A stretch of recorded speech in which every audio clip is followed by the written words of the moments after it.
Good afternoon. We are going to call the December 3rd, 2020 Scott County Board of Commissioners meeting to order. Please join me in the Pledge of Allegiance. Pledge allegiance to the flag of the United States of America and to the republic for which it stands, one nation, under God, indivisible, with liberty and justice for all.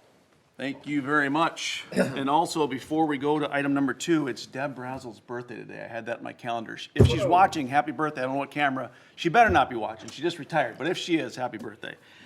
Item number 2, amendment to the agenda. Are there any amendments? I don't think that there are. Otherwise, we will let them stand as distributed.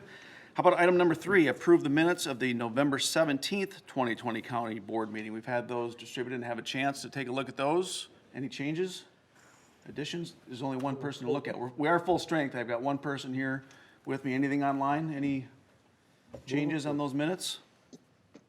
Second. I missed the first one. We must have had a motion. I was talking a lot. Did we have a motion? Did we have an original motion? Yes, I see a thumbs up. I heard the second. We are doing everything roll call, as is the custom this year. So JJ, welcome JJ. Take us away. Thank you, Commissioner. Commissioner Weckman-Brecky. Aye. Commissioner Wolf. Aye. Commissioner Beer. Aye. Commissioner Beard. I'm saying aye. We got reversed there, but we both said aye. All right. Yes, we did get a reverse. We'll get this new. I'll enunciate. Commissioner Ulrich. Aye. All right. Minutes do pass. Item number 4, favorite time of mine and others, a recognition of interested citizens. This is a great opportunity, folks, to come and talk about whatever they may want to talk to the board about that is not on the agenda. I see someone approaching. She's masked, so we're not 100% sure who she is, but I'm going to look out the window just to see if anyone else is coming. But no, it's our county administrator, Lezlie Vermillion. Good afternoon to you. Well, thank you, Mr. Chairman. I want to read to you a proclamation that Governor Walz has set for Wednesday, December 9th, 2020. And it has to do with setting a county, city, tribal, and state health and human services worker day. And it is in recognition of the outstanding work that these folks do. As you know, Lori, Danny, and I have been meeting with all of our staff over the past month in some small groups. And when you sit and listen to the creativity, the passion, the drive that folks have in this county, and how our HHS staff have gone above and beyond to figure out creative ways to meet with their clients, from bringing lawn chairs and sitting in lawns to figuring out where they can meet within a facility, and going beyond to working with technology with their clients. It is just really something that you should all be very proud of. I know that I am. I know that Pam Selvig is. So I wanted to read this because it was, the next time obviously up would be after this. So I think it's important that we get it out there for the public. Whereas county, city, tribal, and state health and human service workers are dedicated to improving health, protecting vulnerable people, and providing outstanding public services to the people of Minnesota through the prevention efforts, administration of programs, and provision of services. And whereas county, city, tribal, and state health human service workers are responsible for the prudent expenditure of millions of dollars annually and must meet the highest standards of job performance in the program and service delivery. And whereas the nature of federal and state legislation necessitates the county, city, tribal, and state and health human service workers continually expand their knowledge, skills, and expertise related to their profession and the needs of the communities they serve. And whereas the state of Minnesota recognizes the valuable public services that county, city, tribal, and state health and human service workers perform each and every day for the health prevention and protection of Minnesota. Now therefore, I, Tim Walz, Governor of Minnesota, do hereby proclaim Wednesday, December 9th, 2020, as County, City, Tribal, and State Health and Human Services Worker Day. And I think what they have done through this pandemic, our public health, the testing, while they're still doing their other regular job, has just been phenomenal. So I think it's worth recognizing. It is indeed, and we've got some really good folks doing that really good work. So thanks for reading that today. I'm going to just look out because we always sometimes have folks via Zoom, sometimes people still coming in, which is awesome, but I'm not seeing anybody. And JJ, there's no one online that you know of. Is there for, I don't think that there are normally. I don't see anyone would. waving. So let's just move on to item number 5. We're going to receive information on the Scott County Delivers topic, Facilities Asset Management.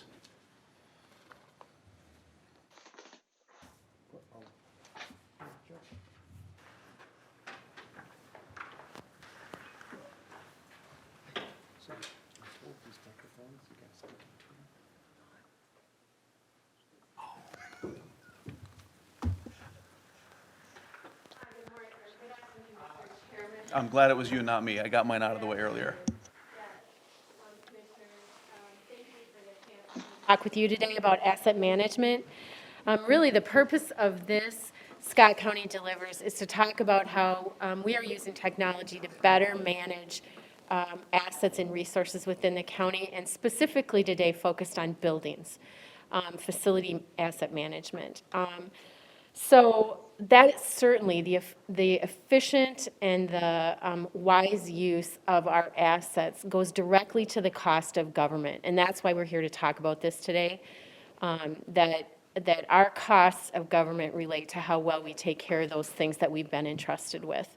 And Brad Davis and Joe Weta and their teams are going to talk with us about that. This topic is also really aligned with the strategic plan that talks about designing and implementing business model changes. And you're going to hear a lot about the work that they've done to plan and then implement improvements into how they do their work. So we're excited to talk about that as well. We have a number of people who are going to be speaking remotely. So I'd like to do some introductions of people in the room. Then we'll ask the people who are appearing remotely to do their introductions, and then we'll get started. Can we start with you? Sure. Jake Rusing, Scott County Library Director, here on the panel. Brett Davis, Director of Planning and Resource Management here at the county. Joe Weta, Infrastructure and Operations Manager at the county. Brandon, could you introduce yourself and put your video on, please? Sure, can you see me? Yep. Okay, good. My name is Brandon Roberts, and I'm the Program Specialist for Facilities. Chad? Chad Weller, and I'm a maintenance worker down at facilities. Thanks. Chris? Chris Ross, I'm a GIS analyst. Thank you. And Jen? Hi, Jen Dane, Three Rivers Park District, and I'm an administrative specialist for the maintenance department. Great. Thanks for joining us today. Okay. I think we'll get started. Brad, I wonder just if you could start out by just talking a little bit about the narrative that you put together talks about the Scott County Facilities Management Strategic Plan and kind of the 4 main elements of that. And I'm wondering if you could just sort of summarize for the board the direction that that plan is taking your departments related to asset management. You bet. Thank you, Chris. So about 5 or 6 years ago, a small group of staff started helping the facilities department look at their long-range strategic plan. What are the long-range needs for the department? What are the long-range needs for the county? And that process, we took a look at a lot of different topics.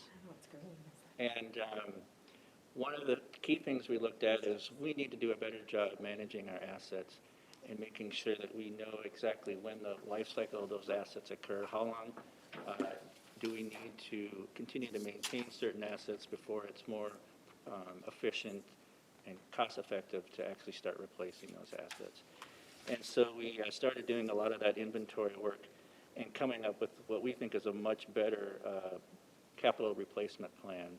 And you see that every year as part of the CIP, you see a chapter just on building improvement plan, or what we call the BIP. And that looks at what are the needs in the county over the next several years, what are the major investments. And able to really stay on top of those investments, we needed to have some really good software to make sure that we know how often are those big assets being inspected, how long are they going to maintain, what's their warranty period, all that data. We needed a central location to really capture that data, and that led to a recommendation to invest in some new asset management software. We'll talk about Cartograph. It became Cartograph. We'll talk about that software a lot here over the next hour. Some other big items that came out of the plan was the recognition that we're going to start needing more space. And we looked at some historic space studies for the county and some different ideas. But it was really this study that said, you know what, we need to really take a serious look. It led us to hiring Wold Architects to do a space needs study that ultimately led to the decision to invest in another major building here on campus and some other buildings out in our public works area. Finally, another big aspect of the plan that we're probably just starting to get into is more of that operations plan. We want to have a really good operations plan for each building to determine what are the needs, what are the staffing needs for each of our buildings, what is going to be the staffing needs for our new building, and as we start looking at getting out of other buildings, how do we move staff around? And so that's going to be another important upcoming work for facilities. So I'd say it was those 4 areas that we really, I think, took facilities management here at the county and kind of have them think longer term in the future. What are some key things that we want to accomplish? Thank you. Go ahead. Yeah? Yeah. Okay. All right. Chad, you had, and I'm going to invite the folks that are presenting remotely to just jump in, but occasionally I have like a specific person to direct a question to. So there's a nice write-up in the narrative, Chad, from some of the work that you did collecting the information for asset management, the asset management software. And I'm wondering, in there, it says that you have really done quite a lot of work, completed the asset management inventories for many of the buildings, and that you are still working on the regional training facility and the JAF. And I'm wondering if you can talk a little bit about what the plan is for completion of that so that that data set in Cartograph is whole. Well, actually, I have completed the regional training facility and JAF. Oh, What I have left to do is the new building, basically. okay. So, Can you say a little bit about that? Are the assets in the new building will be entered into Cartograph as they're installed in the new building, or what's our plan for the new building inventory? well, right now, basically all the assets are in the building. Okay. I haven't had a chance to go over there because the building's not completed yet. Mm-hmm. I can So- answer that question a little bit better, maybe. Sure. I'm working with Dustin Kruger in the facilities department. He is going to be providing me, along with Wold and KA, a list of the assets, the location of the assets, hopefully a lot of the pertinent details for each of the assets. And hopefully we'll be able to just basically dump that information straight into Cartograph and not rely so much on the work Chad has had to do in the last year. All that information will be up to date. We'll have pictures and everything. So it should be, hopefully, cross your fingers, a pretty easy process working along with Dustin and Kay especially. Nice. Who is the best person to speak to? What are just in a short period of time, what are what's the value added that Cartograph is bringing to our organization?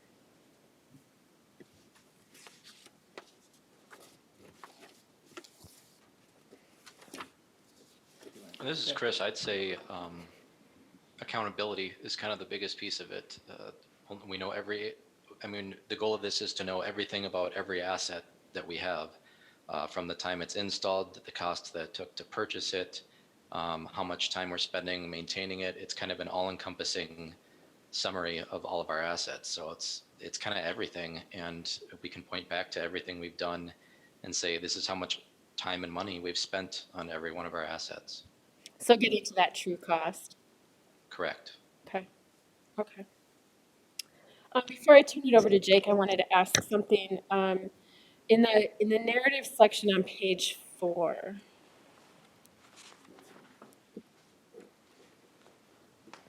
there's a section on what's working well, and there's also a section on what's not working well. And what caught my eye on this is that you folks, as you have gone forward to implement Cartograph, had some difficulty with staff buy-in or staff use of the new system. And I wonder if we could talk about that, because A few months ago, Cindy Geist led a Scott County Delivers where we talked about technology and some difficulties getting the full value out of those systems. And so I wonder if we could talk about what you learned through that process that might be helpful to other people.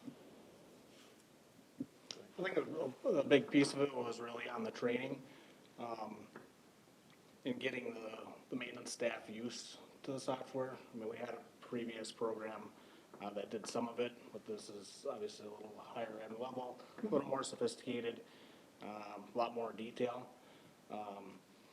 And some of the guys, that took a little bit longer to get them, used to the fact that it's going to take a little bit longer to enter data, or things may look a little different. But I think the biggest thing is just to take the time and not just dump it on them and say we got to be at this level, but just to take incremental steps to make sure we're getting all the data in there correct, all the processes in there correct. And you'll see in maybe a little later in some of the data, you'll see those spikes in some of our graphs where it'll detail those issues, but we're working diligently to get through those, and they're doing good with it. Okay. Do you have any specific things that you're doing right now, any strategies to up staff utilization of the system? Yeah, as far as staff, I mean, it's staff-wise, they're using it to its full potential. I think on the maybe where we're lacking a little bit still is some of the forecasting pieces, but we're really at a good point with this software implementation. One, we've made a lot of investment in new air handlers, rooftop units, roofs, like I mentioned before, the new building. So we're really at a good time where a lot of the assets are new. So now moving forward to collect this data, but in turn, we need to get the program set right to be able to do that forecasting for the future. Sure. We have a great facilities staff, and anyone that works in our buildings knows that our staff will just do anything to solve the problem, and often they just want to fix the problem and not necessarily think about, now I got to go back to my desk and enter some data into a software system. They're used to just, resolving the issue. And so that was part of the training. It's just as important to spend that time to put the information in. And so I know Joe had worked with staff to at least identify time in their day, whether it's morning or over the midday or near the end of the day, to just make sure that you carve out that time to do that work. And I know Brandon too then offers some weekly and monthly reports on some activities. That's a way for, I think, everyone to just kind of make sure everyone's staying true to staying on those tasks. And Brandon, do you want to talk a little bit about those reports and how staff has found any benefit from those reports? Sure, yeah. So I try to run a weekly report just showing what everybody currently has due, and then what they have completed in the last week. One, to kind of just show accountability. Two, to show management exactly what's going on within the department. And showing the weekly data, I think, hopefully helps keep all the workers on track and motivated to stay on top of the PMs that have due dates. And then also we run a monthly report which shows a much greater scheme all the work that's being done within the whole county, breaking down work percentages, average time, all that kind of information that hopefully someone can use to make better decisions in the long run as far as, who's doing what and when. Nice. Thank you. Well, let's take a look at some of that data. Or did you have other? Can I just ask a question while we're on the topic of cartograph at maybe a higher level? Big software like that, it usually comes with all the bells and whistles, and then maybe you end up using 20% of the features on a regular basis, and there's 30% that you're happy they're there, you use infrequently, and then maybe 50% that nobody ever uses at all. Could somebody here ballpark what percentage of the features we're currently using? And then if there is room to grow, where would you like to see that happen? I could probably answer that, if that's okay. Brandon, if you can answer that for the county, and then if I can ask Jen or Brad to maybe respond to that question for Three Rivers. I think it's a great question. Yeah, so I think maybe I would estimate it at about 50% would probably be a good bet. What we are doing is the daily work, staying on top of all of our preventative maintenance and requests. But what we aren't doing, Joe mentioned earlier, was more of the future scenario building kind of data that the system can provide once that information's in. Once we are able to perform inspections and come up with different scenarios, that will show us, as far as BIP or even CIP, what kind of assets will need to be replaced when. And that's a big part of the system that currently we're still building up. And hopefully within the next year, we'll be able to show some data for that. Technology-wise, there is some work that they're still doing with Cartograph One, which is their iPhone app. So far, it hasn't really worked so well for us, but I know talking to Cartograph, they are still investing a lot of time and money into the app. So we're hoping with that technology, it will make the guys more mobile, which will then get them out, being able to do more work and not spend so much time implementing data and data entry, which no one really wants to do in truth. So as of right now, I'd probably guess around 50%, and we have a plan as far as what that next 50% should be in the next year, executing and all that. Nice, thank you. Jen, did you want to respond to that question? I'm wondering, I also have Simon Morgan here with Three Rivers Park District, and he's on the GIS end of things, and I'm wondering if maybe Simon would chime in, I guess, and talk about the capacity of what the cartograph system has to offer, and I guess how we are using it and at what capacity, because I know he kind of oversees multiple departments, and because we have many departments that are using Cartograph, and I just kind of work with the maintenance part of it. So Simon, would you be able to help answer that? My name is Simon Morgan. I'm the Senior Manager for GIS and Business Applications at Three Rivers Park District. We use Cartograph across multiple departments, as Jen alluded to. We're using it in our maintenance department, in our forestry and natural resources departments, in our IT department, and then also our donation and volunteer departments are using it to manage like memorial trees and memorial benches and that kind of thing. I think as last time I looked, we had 45 different asset categories in our system, and we have a list of 20 different asset categories on our to-do list to add in for 2021. We have about 125 users across all those departments, and some departments are just using it as a place to store the data about assets. Other departments are using it to manage the day-to-day operations of managing those departments. So it's quite a variety of use cases in the park district. Sadly, there was a bit of a glitch on the audio on my side. So does that answer the question, or was there more? Yeah. I think so. Thank you, Simon. All right. So Cartograph provides better information. There's some time savings. There's some accountability. There's maybe some room to grow yet. Is that a good summary of where we are with Cartograph at the moment? Yeah. Okay. Let's move into the data, and we may have some of those system level questions to come back to. Do you have a data question, Jake? I do. We can start on page 12. Perfect. In the right spot. Okay. Oops, let me get this out of here. I don't know if I can get it out of there without. That's okay. So on page 12 in the why does this matter? It's a good graphic showing the total operating costs per square foot for a few of our facilities. How does that compare with industry standards? Are we comparing favorably, not favorably? How are we looking compared to others? Yeah, I'll start the answer, and if others want to jump in. When we were preparing the strategic plan back in the about 2013, 2014, at that time, the industry standard was about $4 to $6 per square foot. And that's generally, if you kind of take the average across all 8 buildings, we're probably in that industry standard. Obviously, some buildings that we maintain are above that standard. I'd point to the JAF and the RTF, and maybe the HHW building is 2 or 3 that jump out a little bit higher than that industry standard. And I think some people on the call have some ideas of why some of those buildings cost a little bit more than our other buildings. But to answer your question, that's generally the standard.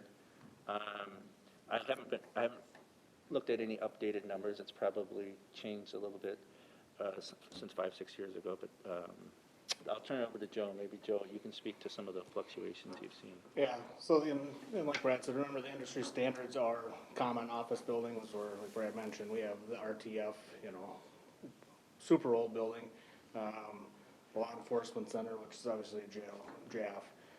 So unique buildings compared to what the industry standard is based off of. Couple of fluctuations in there, like the RTF, it runs pretty good 2015 through 2018, then we have a pretty good spike in 2019. There was some pretty significant work that took place at the RTF that year.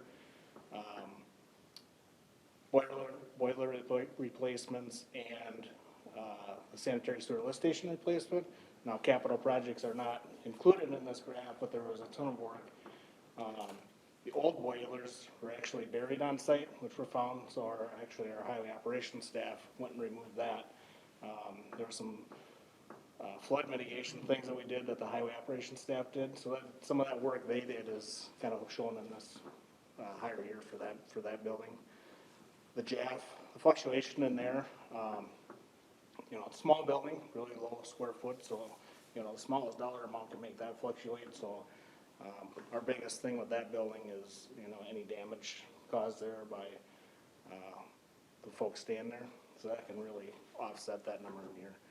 I think relatively looking at it all though, we're sitting year to year is really good, and then weather can also play a factor in this. So with new technology supporting the asset management going forward, cartograph and maybe the sort of remote system that I think was mentioned in here, but with the HVAC, being able to do some of that work remotely, where would you expect these numbers to go over the next 5 to 10 years through the rest of the facilities management plan? I would say, if I was to predict, I would say kind of the same, trending flat. I don't expect them to go down by any means. Just because, energy costs, everything else goes up, right? But I think we'll have the biggest thing with the building automation system is more control, moderate the temperatures versus having to have this room up at 76 to keep it at 72, the hot cold. Sorry, I lost my train of thought there. The cartograph, this is kind of one of those areas that needs to get advanced in the cartograph yet. Well, one of the things that Brandon mentioned is our total costs. Our total costs we still do not have in the software yet. A lot of this is coming out of Lawson. So that's part of that next 50% is making sure we can track all our costs with the one system. Thank you, Joe. Back over to you. So that's really like a next step, is trying to merge what's in Infor and what's in Cartograph so that you have one system of record for all this. Correct. Got it. Okay, thanks. Let's look at page 13. I'm just curious, this data is it says from 2017 through 2019, and it's slips, trips at our buildings. And I'm wondering if you can talk about how you use this data, like how do you, like on a daily basis, how do you use this information? And also whether we could start looking at this data annually to know if there are, there's a small number of incidents, like there's not a lot of data sets included in this, but is there a way to look at, are we making any improvements over time? So how do you use this? I think some of it is, you'll see here in a little bit later as well, is some of the ADA things we've been doing. So the ADA survey is going to show us where there's gaps in the sidewalks, trip hazards, maybe the curb cuts aren't right. So that would be that part of it. As far as you can see the biggest issue is that the government center in the ice, and it's noted. It's along 4th Street out there, which is shade all day. So the guys can adjust their maintenance routines, which we've done. We've added liquid capabilities to our sidewalk program so that we can treat the areas before any potential snow or ice. So just constantly looking at what we can do to change that effect. And it's gonna be, you know, more to look at now because it'll be the whole extent of Fourth with the new building, so. Yeah, that's right. Oh, yeah, that is right. Okay. All right. Let's go the other way. Let's talk about utility costs. And I had a couple questions related to this.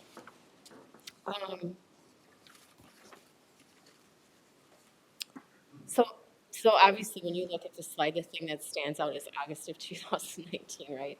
So can we just start there? Like, what is that big spike? July of 2019, August of 2019, big spikes in expenses. Do we know? I'm not sure who's the best person to speak to that. Yeah, so I think we had a calculating glitch in this one between the two. As you can see, in August of 2019 to September 2019, there was no calculation for the government center in that. I got put in the other. Okay. But all across the graph, Yep. again, this one mostly is related to the weather. So our water and sewer bills, you know, they don't really change a whole lot. The majority of our buildings, they can a little bit with the LEC, depending on the amount of inmates. As far as the rest of the buildings, sewer and water is pretty well flat throughout the years. Your gas and electric is where really things change. You can see February 2019, March 2019, super high, right? Yep. Super cold then as well. Yep. I went back and looked. So, in the same with July and even the August of 2019, you know, super warm. And it's, Yeah. we try to be as efficient as we can. We, during the weekends and overnights, we'll turn the systems way down so that we're not keeping constant temperature. But if we see weather patterns coming where it's gonna be 100 degrees for 4 days in a row, we keep them systems running so they're not playing catch up and working twice as hard, right? Same in the winter. If we see several nights of sub-zero temperatures, we're gonna keep the boilers rolling all night long and maintaining that versus having to try to play catch up for a whole day later. Sure. Sure. As we put in the narrative, we specifically picked these 2 years because staff and management were curious to see if there has been a COVID effect of some of the shutdown and not having as many employees reporting to the buildings to see if that made any impact on our utility costs. I think the graph bears out that there's not a lot of impact.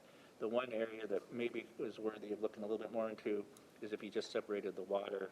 I'm guessing the water usage may be much different, but when it comes to the other major utilities, we still had to turn the lights on and heat the buildings regardless if staff was here or not. Yeah. But that's why we picked those 2 years, just to see if it gave us any insight. Yeah, it's a nice display. Okay.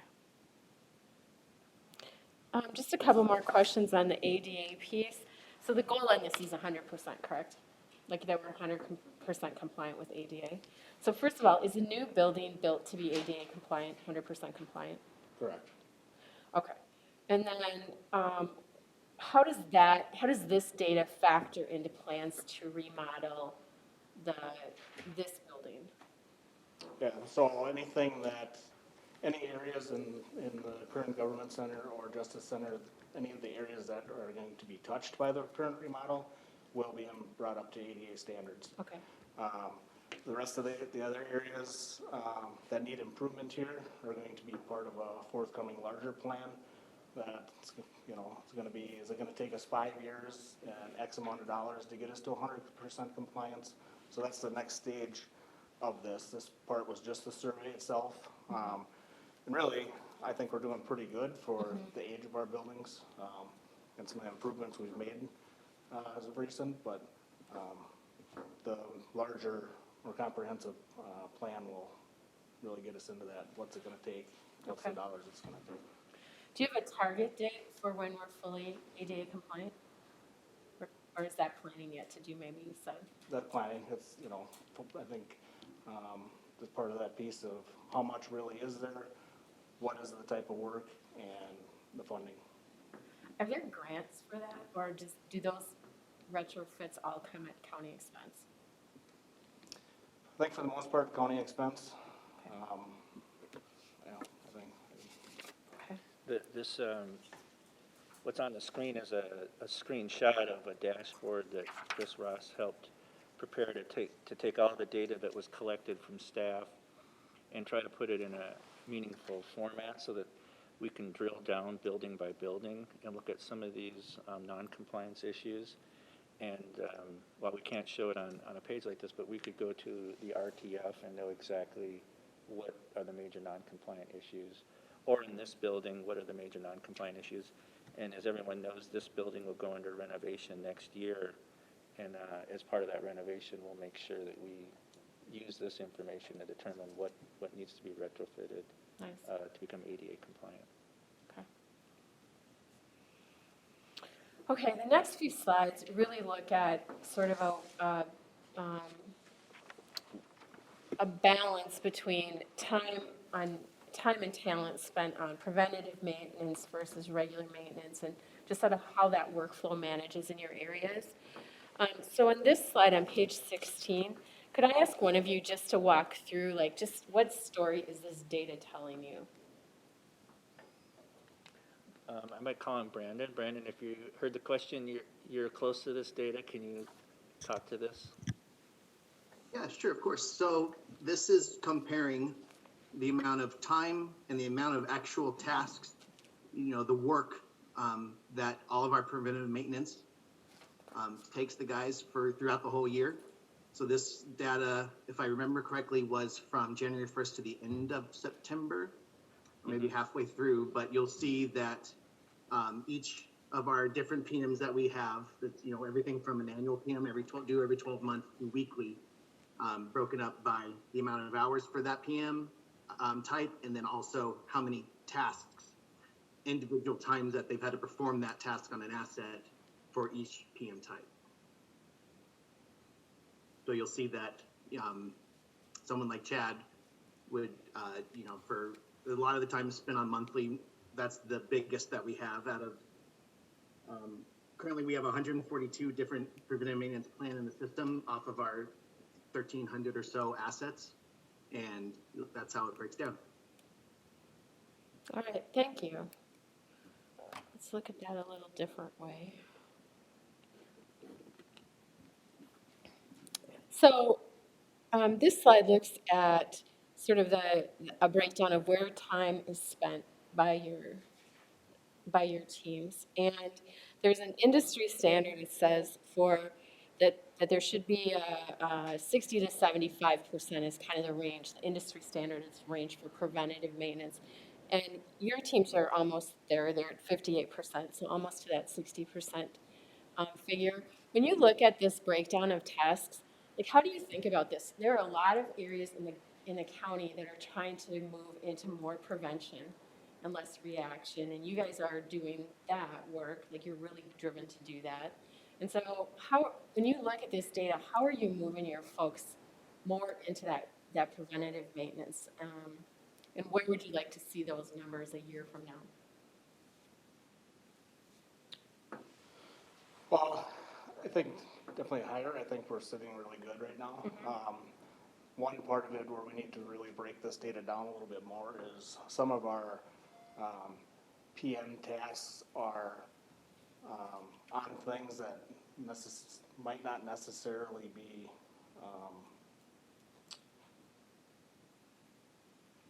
just because you're doing a PM may not result on if something fails with it in the future, like fire extinguishers or checks monthly. That's a preventive maintenance rate, but it's not just because it doesn't have a greaser or a belt may not prevent a task coming out of it. So I think we're sitting really good on what our PM is compared to tasks, but I think it's part of breaking it down a little bit further. Chad or Brandon, do you have a little more to add to that maybe? Yeah, I would just add that you got to remember too, when looking at this, that other tasks also includes all the work that they do for internal requests that employees send in, and that could be, necessarily could be something on an asset, but a lot of times we're talking about, light bulbs to temperature complaints to odor and pest control, that the whole gamut. So it's hard to compare other tasks to PM because it's not all other tasks are strictly just assets breaking. Right. So that number, our percentage in theory could be higher if we removed any kind of request work out of it. And then our 58% would, I'm sure, be much higher than it is now. But just take that into consideration when looking at the other tasks percentage. Sure. Yeah, go ahead. So when I was looking at this graph, I was really interested in the other tasks. And Brandon went in the direction my mind went, that how many of those tasks are somebody calling facilities and saying it's too hot where I'm sitting right now, and then 10 minutes later, the same person calls and says it's a little too cold where I'm sitting right now. And then there are all the things of like, I wish my cue ball was a foot that way, or a foot in the other direction, and you come and move it, and then that's clearly not PM, that falls into those other tasks. So my bigger question from that is, what can the business units do to serve you guys as well as you're serving us? Because as Brad said at the beginning, facility staff steps up time and time again to do, the really big stuff and the really small stuff, pretty much without complaint and without fail. So are there things the 40-odd other departments in the county could be doing to support your work?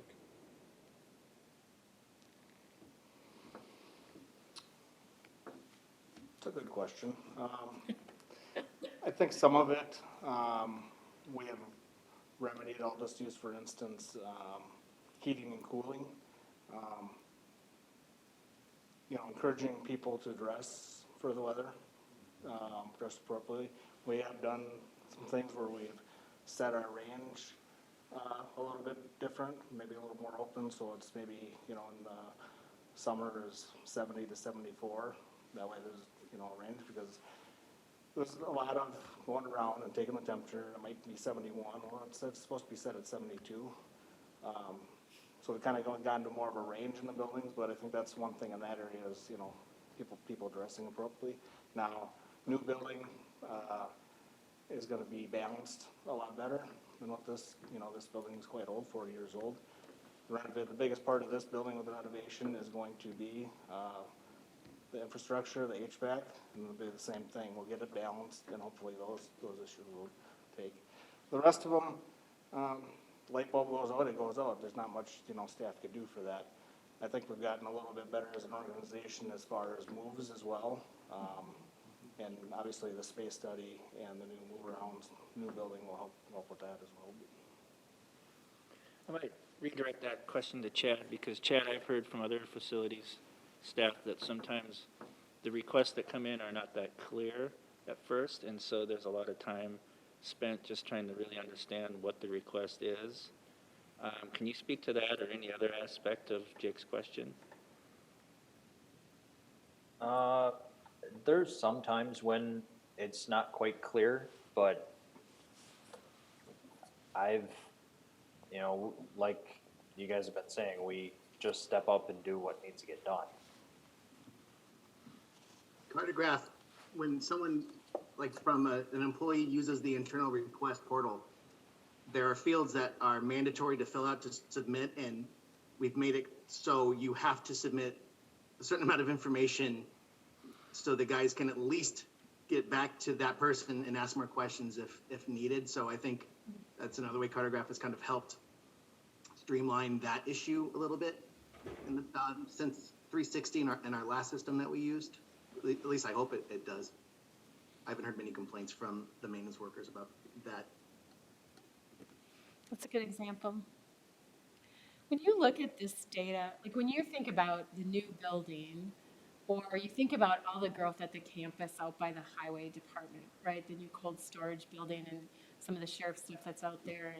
And just as you look at that getting bigger, as you look at the new government center, does this kind of data help you plan staffing or resources? Or like, does this in any way, I know that forecasting isn't to the place that you want it to be, but does this data offer you any tools to plan for how are we going to manage these new expanding complexes?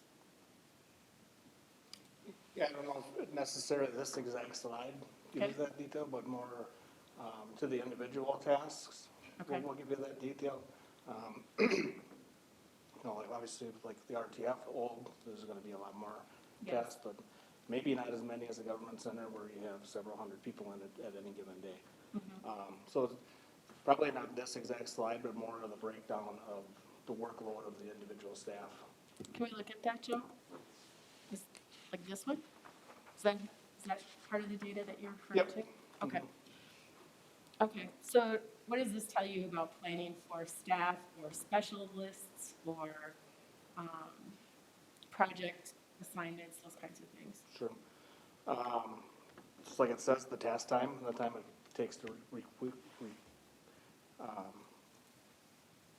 time between the request and the task. Yeah. And the task time itself.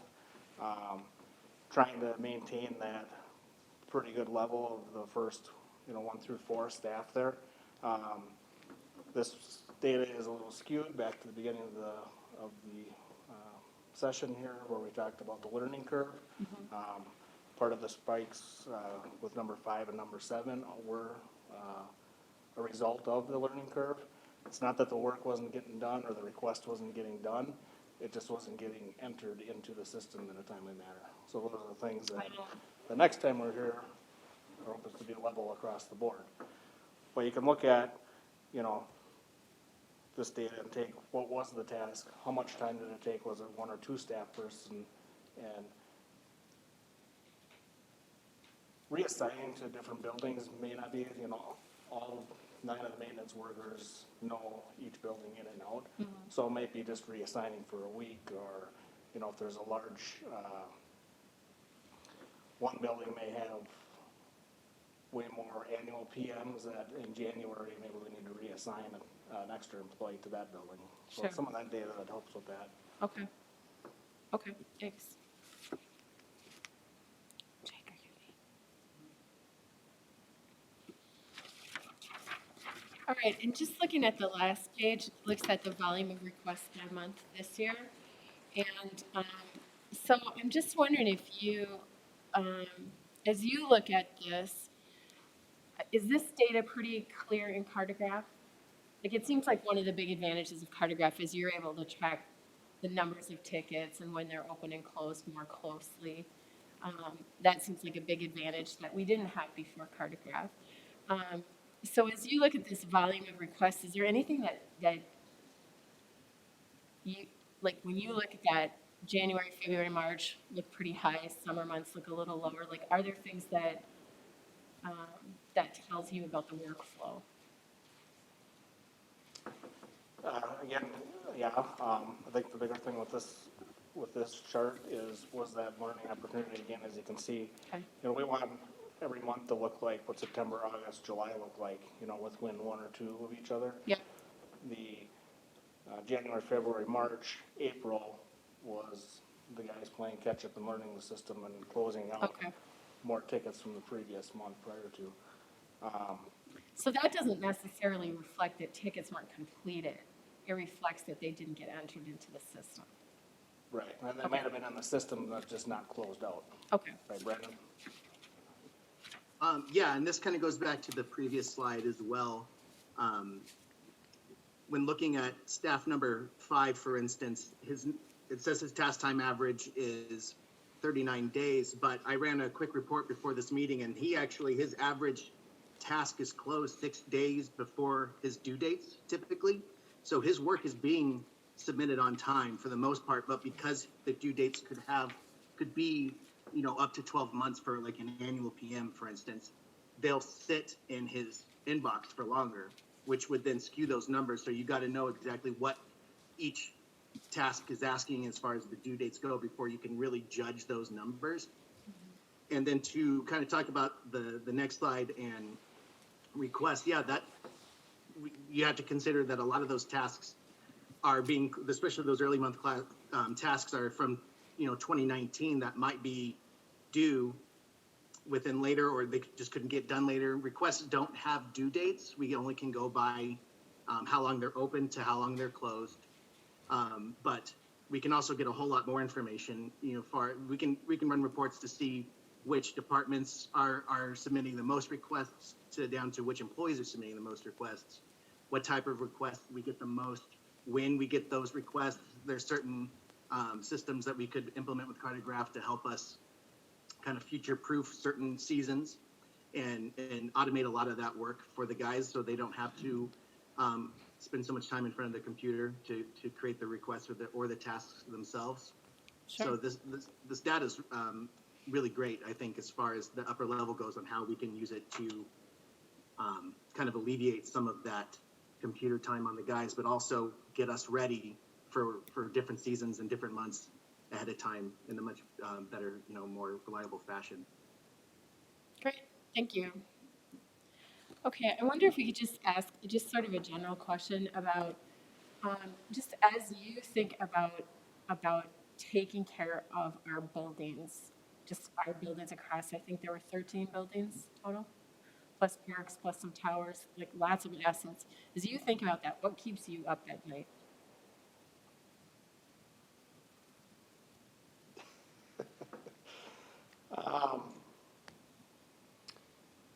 You know, 8 years ago when I started, I would say, is the building going to be froze up in the morning, or is it going to be 100 degrees at night? How many roof leaks are we going to have? But I think where we're sitting now, the whole department has done a lot of good work, and we've had a lot of support by the board with investments. We mostly have after we do the Justice Center and Government Center, we'll have all new roofs out there. So I think with the investments we've made in the last several years, So in pretty good shape? I don't lose any sleep on the facility side. Okay, Sleeping like a baby. that's good. That's good news, isn't it? Isn't that up every 2 hours or is that no? Try all night. Yeah. So we're not getting nickel and dime for that. Right. Right, by keeping up on this stuff. Correct. That's a good thing. Is there data, if you're here a year or 2 years from now, is there data that you'd really like to have that you don't have right now that would be meaningful to you? I think two of the bigger ones for me, actually I'll say three, is the future forecasting. Being able to look, is Air Handler 7 performing the same as Air Handler 8? Is it going to make the 15-year life expectancy, or do we need to plan to get it in, the CIP sooner? Two is the cost, being able to look at the costs and what the buildings are costing us as a whole, the staff time that's going into each of the assets. And then three was the,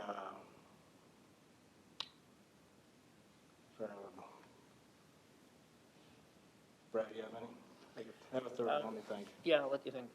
I'm not sure the data will help us, but I think over the next 3 years, we really got to figure out how to staff or balance our staffing in each building. There's going to be so many changes, obviously, with the new building, the renovation of this building, and whether we just allocate resources that we're going here to the new building. That'll get us by for a year at least. We're looking at, in the future, dropping the Workforce Development Center, so that frees up another maintenance staff. So to me, that's going to be a big topic over the next few years, is how to right staff the buildings for the future. And this data will certainly be helpful. I mentioned we're going to do some operation plans for each building, so that's going to be kind of a product. I don't know yet whether we'll have new data coming out of that effort or not, but if we do, we'll certainly want to share that with you. That was mine, the staffing one. Can I make a comment Please. too? Is that okay? So in reading this, because I've written a couple of these packets in my time here, I think this is maybe the one that had it was absent of any bragging or anything like humble bragging about the work you do. And there was a measure that's not in here that IT tends to talk about a lot, and that's like uptime. So the software network uptime. There's nothing in here about asset uptime or facility uptime. And it's close to, in my experience, close to 100%. And just on behalf of the staff, thank you, because folks like me who face the public directly in the libraries and health and human services and some parts of the sheriff's office, we get those direct, thank you so much from the people we serve, the people we're here to serve as government. I don't know that those thanks always get back to the folks who make that possible, who provide the foundation for all the services we offer. So just thank you for doing that. There's a lot to brag about. Well, that was really gracious, and there is a lot to brag about. And I would echo that and also just underline just the extra effort that has gone into being able to bring a few people into this building and what that has meant for your staff and the extra time and commitment that has brought to making sure that rooms are clean and people are spaced out and that there's just been a really a genuinely responsible kind of approach to that your staff have always presented in this building. So we're really appreciative of that. All of us are really appreciative. And that was an interesting conversation because obviously we have staff that want to make these buildings as safe and as safe as possible, the grounds, the buildings, as comfortable as possible for the public. We want people to come here. And so when we had the conversation that we are closing the buildings and we don't want people to come here, I could tell facility staff that was kind of a knock on their pride a little bit because they take a lot of pride in having these buildings open to the public and serving the public. Yeah, that personal responsibility really does shine through as a quality in your team. So, all right, with that, I think I'm going to stop. I'm going to turn it over to the chairman, ask for any questions from the board. Thank you very much. Appreciate everyone's effort on this. Looking to my left, looking in the digital domain, are there any questions that anyone would like to fire away? A couple comments, but we'll wait and see what we get. I do, Commissioner, Mr. Chairman. I do also want to compliment Joe and the efforts with Cartograph. We got started. We had to put it on hold for a total IT uptick. To change project managers more than once through this, and Brandon took a lot of ownership and leadership. I know Mary Keene played a role in it. Chad has been a driver of using and wanting to plan for it. But Joe all along also had a vision of using Cartograph. And to see that this has finally come to fruition, I remember sitting with him and Mary about 4 years ago for a Scott Delers. He's probably smiling in there. I can't see his face, but trying to have any data more than how many light bulbs we changed or how we did it was virtually impossible. And so the effort that has gone into this and the time and the planning, I also know that facilities has been willing to change some of their processes, things like changing cubes up and down. We're going to go away from that and how it's done and what should we do versus what should we contract, and looking at things like 8A and restrooms and upgrading them. It has taken a tremendous amount of effort and work, and just want to say thank you for that. And when I look at the data that I saw here a couple weeks ago at agenda review compared to what we were dealing with 4 years ago, it's tremendous. So thanks for all your efforts and continuing to use this free planning. I'm looking forward to your operational plans.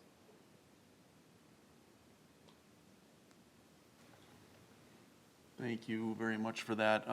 That light bulb keeps coming up. Have you noticed that? Like, I keep looking for my slide. I'm just wondering if we can put it to bed. Plus I'm only chair for like this meeting and one more meeting. Under my watch, can we put to bed once and for all, how many county folks does it take to change a light bulb? Do we know that yet? We'll answer that later. We'll answer that later. Thanks for getting them changed anyway. Gotta have a little fun, right? Gotta have a little fun. There's a lot of bulbs here. There's a lot of bulbs, and those LEDs do not last 10 years, let me tell you. I got a couple quick questions. Did I pick up that the Cartograph system is about 50-50 mobile, or at least some handheld? Did I hear that? It could be actually 100% mobile. And I'll let Chad answer a little bit more because he's gone a little bit more mobile than everybody else. It could be 100% mobile if I was to use my laptop, right? And we're wireless and whatever. It's more of getting it so that it's on a little smaller on your iPhone to use, and they're carrying ladders and everything else, so it makes it a little more clunky to try to carry a laptop around. Yep, for sure. So it's more getting that phone up to par with being able to, with full functionality. And the software will get there, or is there working? They're working on it with it's called Cartograph One. Like Brandon mentioned there, they continue to tweak to improve that. And that's a free upgrade, did I hear? Did I hear that, anyone? Yeah, Free? they do releases a couple times a year. I have to ask. Yeah, probably not free, is my guess. I don't know, we still pay a yearly software fee, Yeah. so. Okay. And then I'm just curious, like roughly, like not the absolute smallest, but like what asset classes, like what's one of the smaller items that we track to one of the bigger items? Is it, I don't need to know the thing, but like just roughly, what are we tracking and getting on this? Is it primarily the infrastructure HVAC stuff? Or is this like small mundane things too? Yeah, for the most part, it's everything really. I mean, right from a boiler or chiller, which could be upwards of $1 million. Right. To, like I said, one of the PM tasks monthly is checking the fire extinguisher. Right, okay. But it's mainly the infrastructure type things. It's not, this one doesn't track like computers. IT has that one that they're doing for that one. And then this one can be filed under the everyone's an expert category. We've been to the penthouse a couple times. It's a weird name for that thing, but it is weird. You do have an office there. That's bizarre, but like we have, our staff will go in and do the PMs on that and check filters, or do we contract for that? For the most part, it's our staff. There's some of the bigger ones with the chillers. There's certain things that companies come for. Some of the fire sprinkler testing. Sure, yeah, yep, okay. Some of that is contracted out. The majority of checking belts, filters is internal staff. And when do we schedule commissioners skydiving in place in those air handlers? Is that still forthcoming? That's too low. We'll take you to one of the towers. Oh, boy. Be careful what you ask for. Okay, anything else in digital world or on site here? Not seeing anyone jumping to the forefront, so thanks for your effort and keeping us hot, keeping us cold, and keeping us, felt like Little Red Riding Hood, just right. Just right. I know the new building will be much easier, and this building will be much easier as well once we get through that. All right, thank you very much. Thank you very We're going to move on to the consent agenda. I'm going to read through these items, and they will pass in one motion as they've been thoroughly vetted through staff. So let's go ahead and read that. 6.1, looking to adopt resolution number 2020-202, approving entering into a service agreement with Avertest LLC, DBA AveraHealth for drug testing services. 6.2, adopt resolution number 2020-203, approving amendment number 3 to the Minnesota Department of Human Services grant number 133786 to deliver mental health crisis services. 6.3, adopt resolution number 2020-204, approving amendment number 3 to attachment number 2 of the master agreement with Canvas Health, Inc. to provide adult and children's mobile mental health crisis services. 6.4, adopt resolution number 2020-205, authorizing application for and acceptance of grant funds from UCARE to reduce obstacles to health and improve outcomes. 6.5, adopt resolution number 2020-206, authorizing entering into a cooperative agreement with the City of Savage for cost participation for the pavement rehabilitation project on County Highway 42 in the City of Savage. 6.6, adopt resolution number 2020-207, authorizing an amendment to the Culver Professional Services Agreement for an additional $28,000 for technology projects. 6.7, adopt resolution number 2020-208, approving a 20% allocation of the 2020 net tax forfeited land sales funds to the Parks Improvement Fund. 6.8, adopt resolution number 2020-209, sustaining a special fund in 2021 for solid waste management. 6.9, adopt resolution number 2020-210, authorizing the countywide access control upgrade project contract be awarded to LVC Companies, Inc. 6.10, adopt resolution number 2020-211, authorizing an amendment to an agreement with Verizon Wireless for the expansion of a Verizon communication tower on our new building, GC West, in exchange for an in-building radio distribution devices system. 6.11, adopt resolution number 2020-212, authorizing the Justice Center and Law Enforcement Center new courtroom audio video project contract be awarded to AVI-SPL. 6.12, authorize release of requests for applications for 2021 recycling infrastructure, innovation and outreach grants, and 2021 organic recycling collection grant. 6.13, adopt resolution 2020-213, approve the release of properties in the O&E development in Newmarket Township from the Territory First Edition Developer Agreement. 6.14, approve the request for preliminary plat and final plat of Endeavor consisting of 2 lots and 1 outlot on 35.14 acres, 3-way development agreement and conditional use permit for Eric Carlson, applicant and property owner in Section 13 of Newmarket Township. 6.15, approve the request for a conditional use permit for sales office, showroom, and assembly of boat lifts, docks, and canopies. Travis Brick, applicant and property owner in Section 22 of Louisville Township. 6.16, approve renewal applications for Scott County intoxicating liquor, brewery, and wine licenses for 2020 within the Scott County Townships. 6.17, approve payroll processing of personnel actions. Those are the 17 items on consent. Are there any who'd like more information or to have pulled? Looking on my screen, looking. Chair, I will move approval of those 17 items. We have a motion. Second. We have a second. Is there any discussion on those consent items as read? Otherwise, JJ, we will look to you for a roll call, please. Commissioner Weckman-Brecky, Aye. Commissioner Wolf, Aye. Commissioner Beer, Aye. Commissioner Beard, Aye. Commissioner Ulrich. Aye. All right, thank you very much. Now I see Claire as we look at 7.1 to consider and adopt the 2021 Scott County Legislative Platform. Good afternoon, how are you? Oh, I'm doing fine, thank you. I have been listening for several hours and doing other things in between time, but just waiting for our turn to come up and talk about our legislative priorities once again. Sounds good. As you recall, we did this during the bonding, or during the workshop. I looked at Perry's thing that he just posted and saw bonding and popped into my head. But during the workshop a couple of weeks ago, and so we wanted to bring this to a public forum now as well, and also get your formal approval of these priorities and positions that we talked about earlier. And so I just want to run through these relatively quickly because I know you are familiar with them. But as a reminder, and if there would be any discussion about moving any of these around from like a priority into a position or a position into a priority, we still have that opportunity to make a quick switch. So the first thing we have is to support an increase in the state deputy registrar fees for transactions for the new services being performed at that office. And this is mainly for the real and enhanced IDs. And this is very time intensive. They estimate that about $4 more on each transaction would help cover that cost.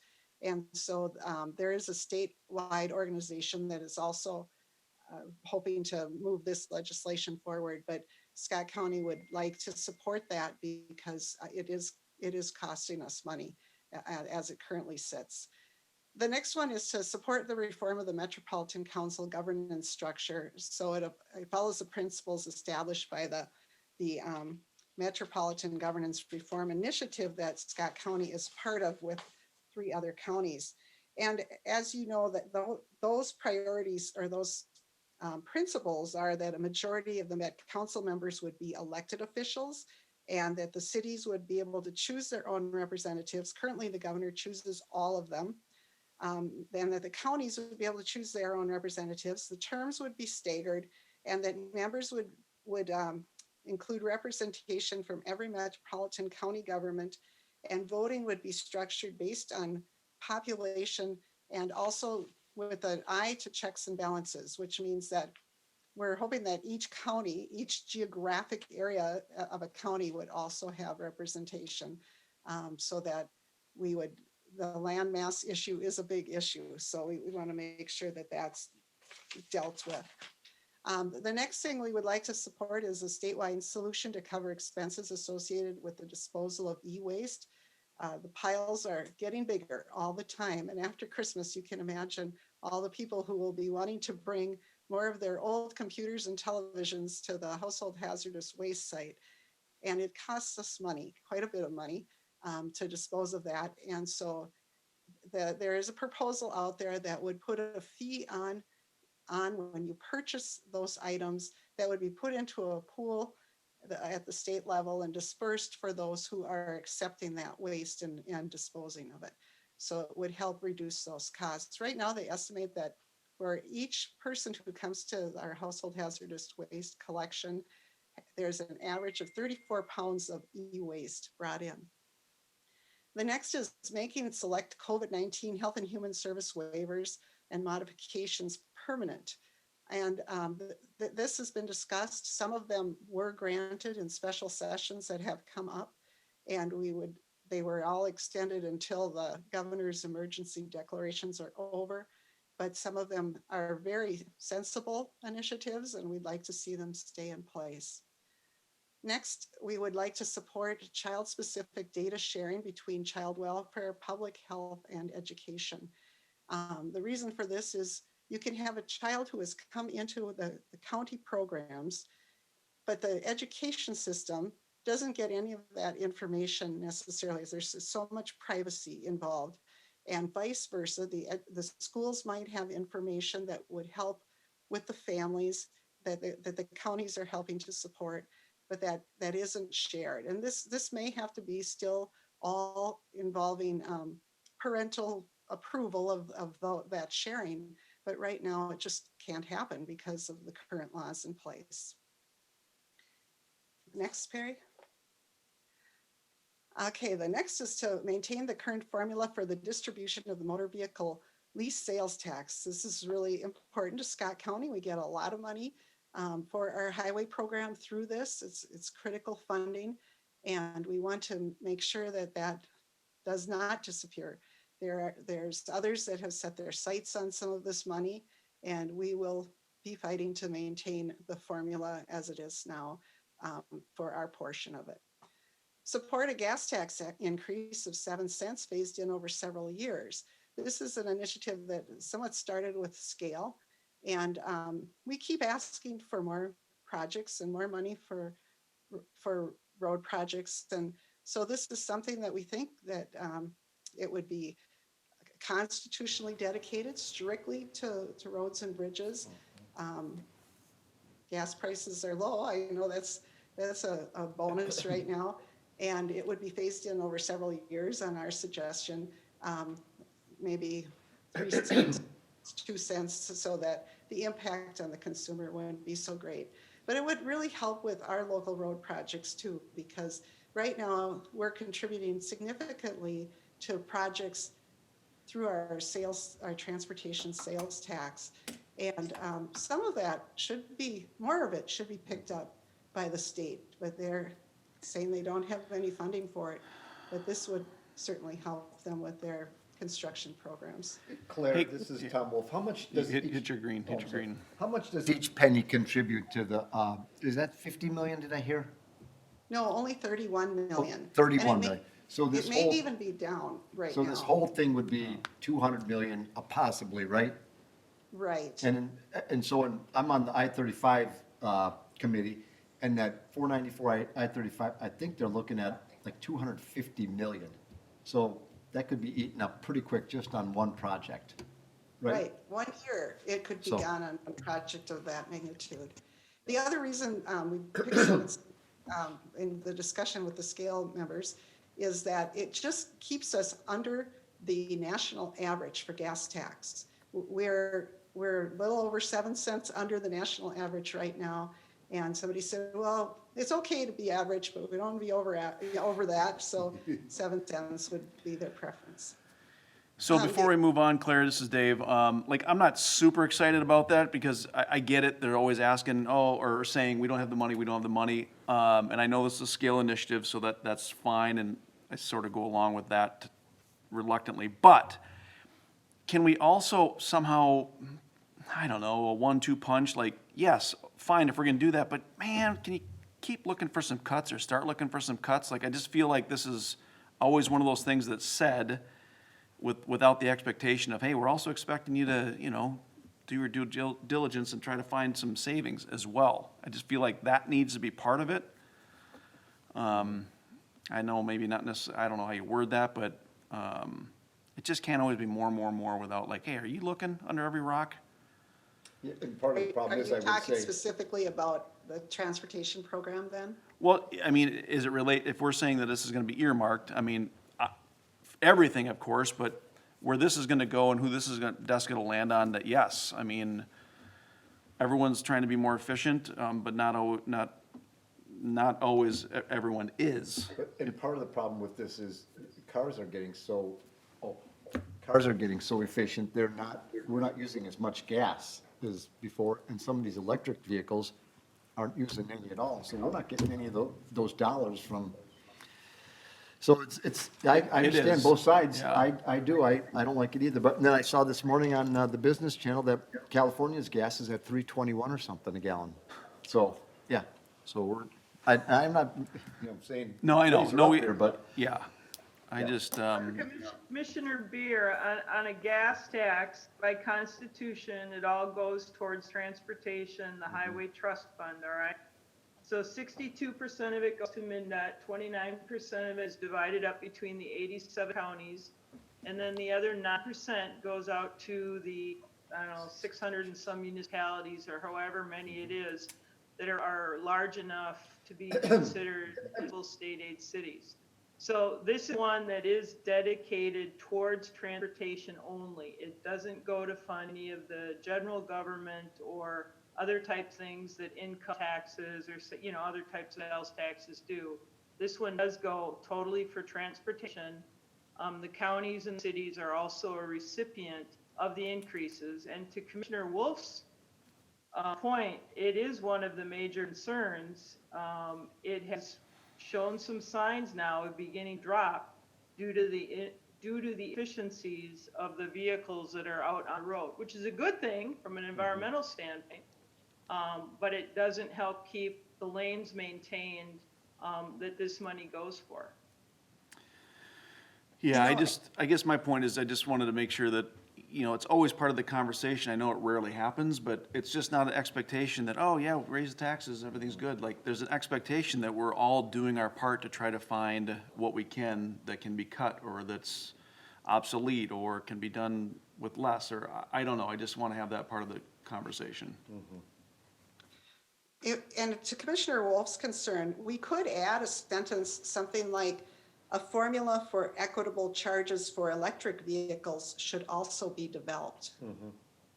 If we wanted to add that, if we have a consensus from the board, because it's true that as we get more and more electric vehicles on the road, this gas tax has less and less benefit. And also the burden falls heavily on those that are still gas powered, of course. well, then Claire, let's take it one step further and, they're making all these nice bike lanes everywhere. I'm partly kidding, but half of me says those bike lanes are a lot nicer than roads are. So, okay. Did you want to include that? Yeah, A formula for equitable charges for electric vehicles? I'm just saying, those bike lanes are pretty nice and they don't contribute much at all. I think what he's saying is, does the toll bridge exclusion, does that, can that be used for bike paths or Yes. especially 10-foot wide ones? Yeah. Okay, we're getting off track, but. Well, is there any consensus around adding a sentence about formula for equitable charges for electric vehicles? I would agree with that, yep. Because what if everybody does electric vehicles? At some point, we'll have to change the formula altogether, right? That's true. I would support that because, and we know that the legislature and different committees are working on that, talking about it. It's just saying that, yeah, we want you to get moving on that because it already is making a difference on tax revenues. And yeah, I think we're seeing the results of the decrease in gas tax revenues with MnDOT and what they're able to contribute, and it's not good. Okay, we will add that. And so when you make your motion, we'll just say as amended. and have that a formula for equitable charges for electric vehicles should also be developed, added to that. Okay, the next one is to support structural change in the distribution of funding for community corrections. We're looking for a 4% minimal increase. We've been asking for this for several years. Somehow it always gets left out. And we are a community corrections county. It's very important for us for managing our people who are on probation and such. And so we're really hopeful that this will be, I know there won't be a lot of money available to address needs this year, but this has been an ongoing need that has been brought before legislators frequently, and hopefully this will be the year for it. And then support a minimum of 40% of the Parks Legacy Fund to be allocated to Metro Parks. We have that 40% to Metro Parks, 40% to the DNR, 20% for Greater Minnesota Regional Parks. And so we want to maintain at least that. Many people in the Metro Parks community believe that we are carrying a heavier load for usage of parks, and so therefore maintenance is more. We just have a very heavy use, and during this pandemic it has gotten even heavier. People have really gone to the outdoors, and so we don't want to lose any ground here. In fact, we may want to push towards some increased funding in that area. The next one is to support increased mental health funding for the full continuum of care, including our mobile crisis, adult mental health initiatives, school-based mental health grants, and funding for law enforcement for mental health dual response. This would help us too with our new IRTS facility, just everywhere. And there's a great need for it. As we know, the pandemic has brought forth more mental health needs than we've seen recently. And so continued funding for all of those areas is really important. Next, we would like to support the expansion of community living infrastructure grants to improve opportunities for Minnesotans with disabilities who live in the community. This is actually more of an infrastructure grant for the administration of helping people. There's sometimes, I mean, if you have no one and no money to support a program, you can't take on a program. And so that's basically what this one is about. It's kind of administrative infrastructure. It's not always a popular thing, but it certainly is a necessary thing in order to make these programs operate, and to even think about if you can accept grants that may be available for some of these housing programs. Then we also have support for the expansion of the Housing Support Demonstration Project, and this would allow Metro-wide access to housing support vouchers, so to speak. And it is especially targeted for people who are experiencing homelessness, who have disabilities. And right now we're not included. Currently 4 of the Metro counties are in it, and Carver, Scott, and Washington County are not. So we're trying to expand the language and include us, and also expand the number of people or families that would be eligible for it. Currently it's like 269, and we're trying to get it up something like that. And we're trying to get it up to 500. Because of course we want support from the other counties that already receive this, and we won't get support if they think it's going to, the current number will be divided by even more counties. So we're trying to increase we would try and increase the number of people who would be eligible as well. They have to be income eligible, of course, too. But what that means to the demonstration, the support demonstration, is they actually get significant help with finding jobs or completing education or getting appointments. There's staff there involved for these very needy people to keep them stable and their families stable. Then we'll also be supporting some of the SCALE, MICA, and AMC-led initiatives, and here's some examples of them.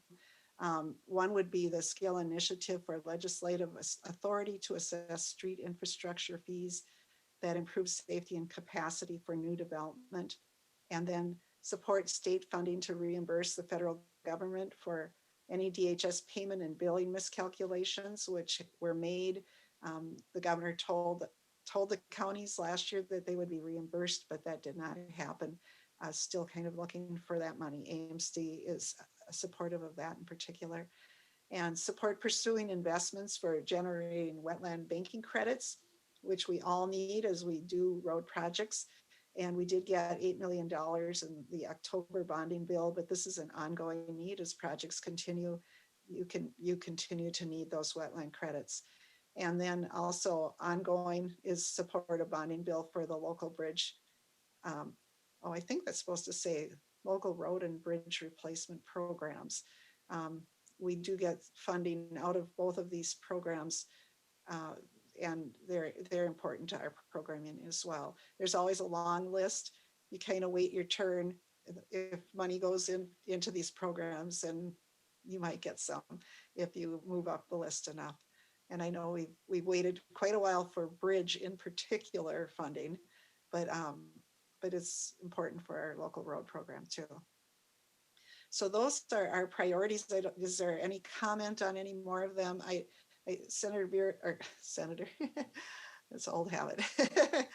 Commissioner Beer, if you want to put any other language in about maybe looking for efficiencies, we could potentially add some language like that, it wouldn't necessarily even have to be with the transportation one, but just anywhere that it is our priority that the state continue to seek efficiencies in all of its programming.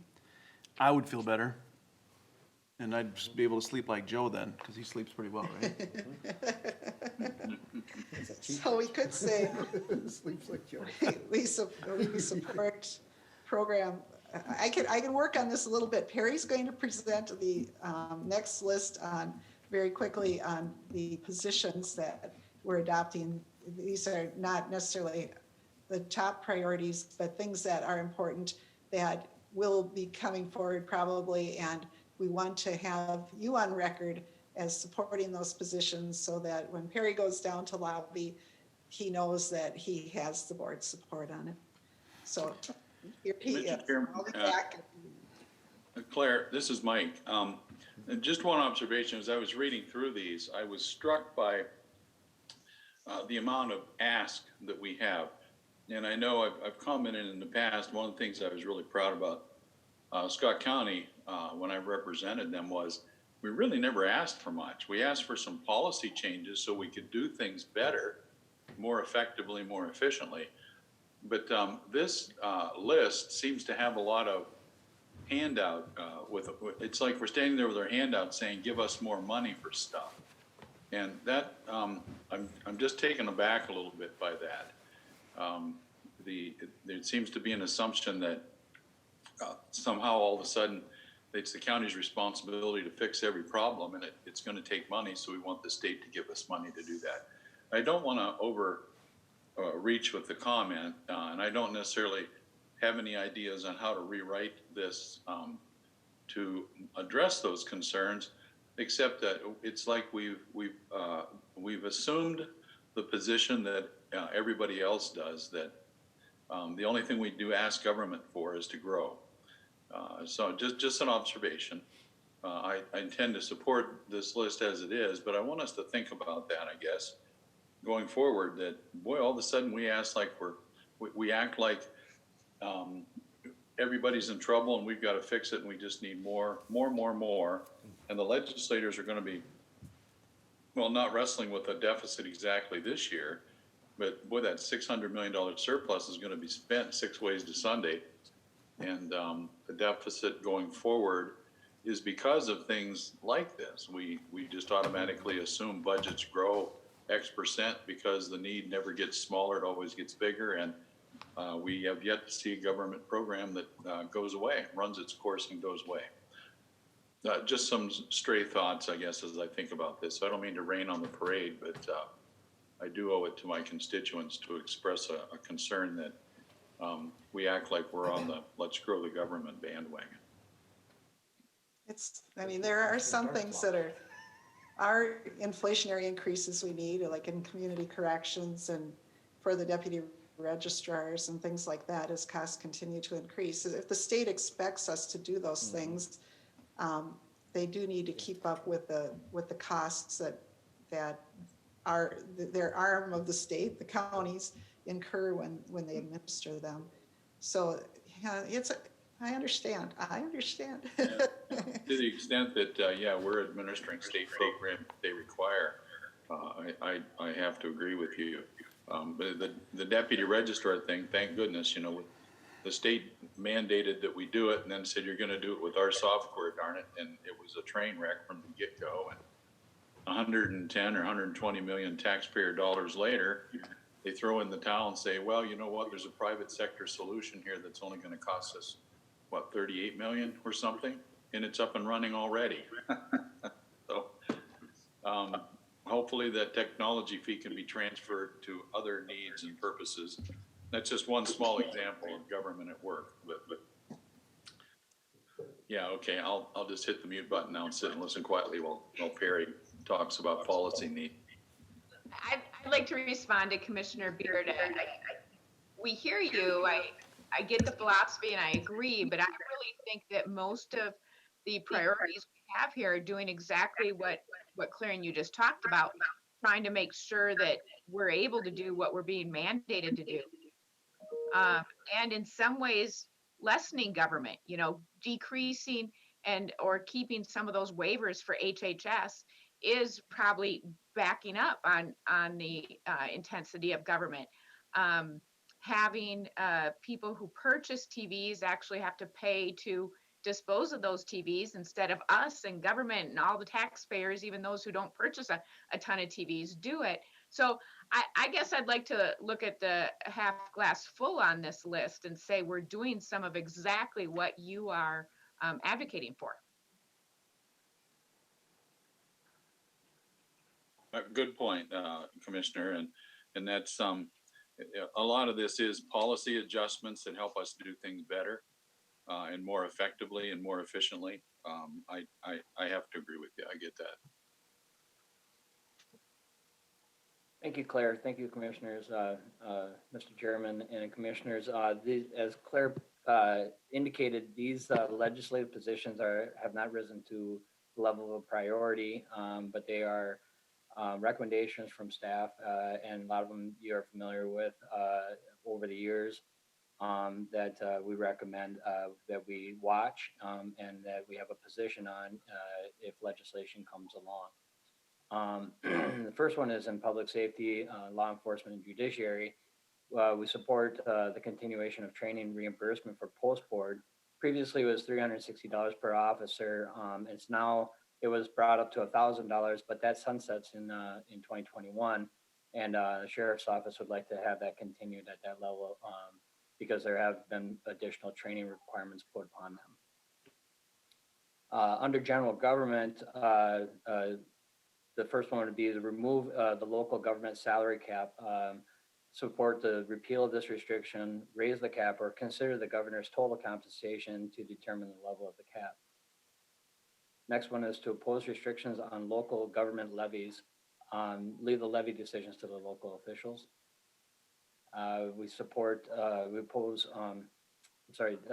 For data practices, this is along with the coalition, is to support limitations on data requests, frivolous data requests that come primarily to the sheriff's office.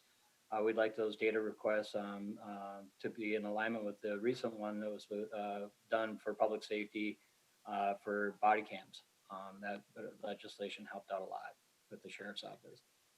We oppose any unfunded mandates do no harm to both your comments recently.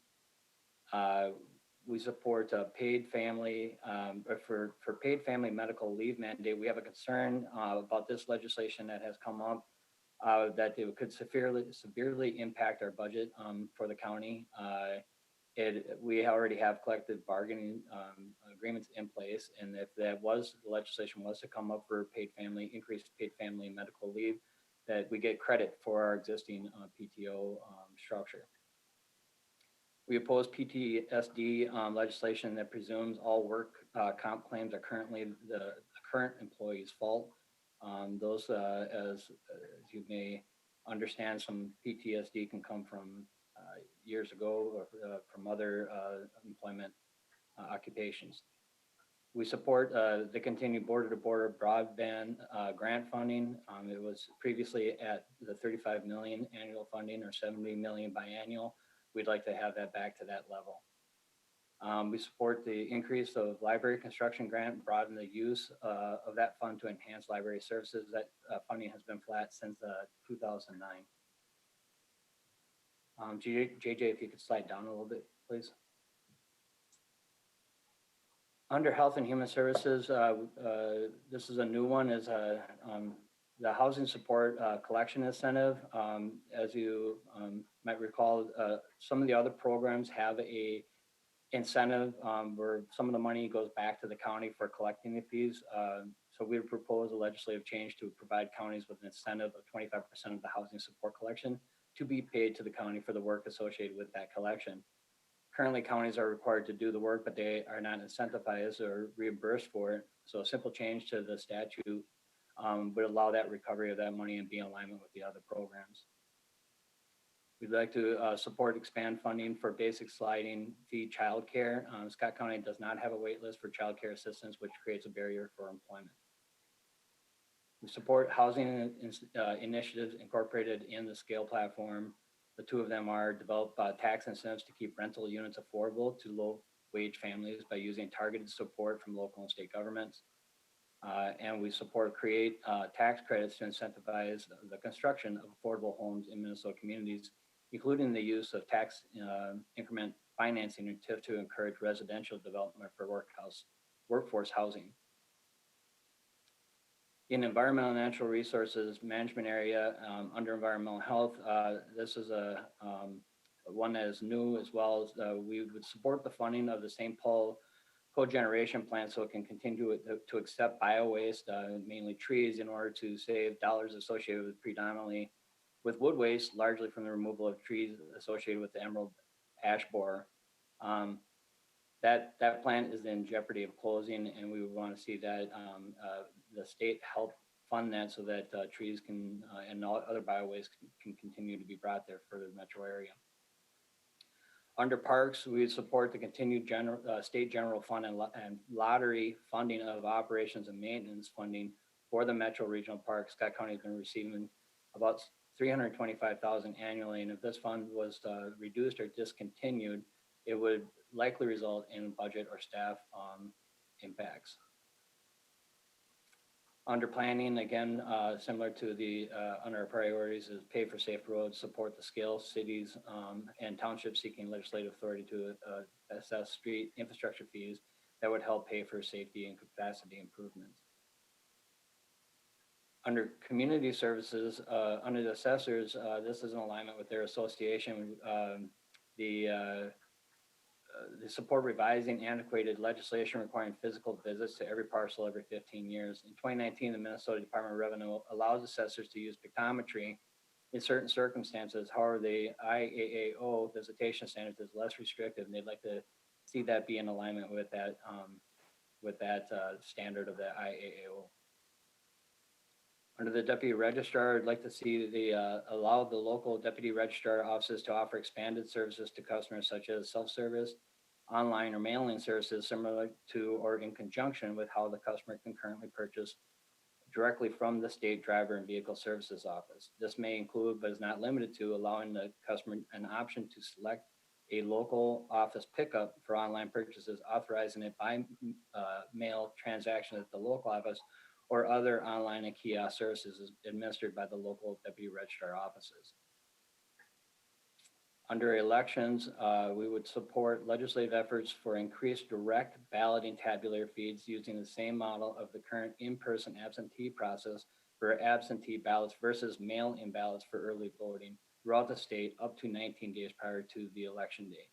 Voters would have the opportunity to see their ballot fed directly into the tabular, get a message if certain races weren't going to be counted due to an error by the voter or overvoting or extraneous or marks on the ballot, and it would cut down dramatically on the cost of the envelopes and the internal processing time of staff.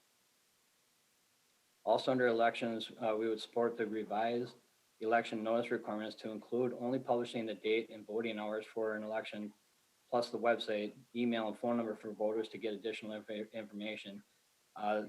Then eliminate the requirement to publish in the newspaper the same ballot which would be made available on the website, and have each unique ballot by polling location available for view and download.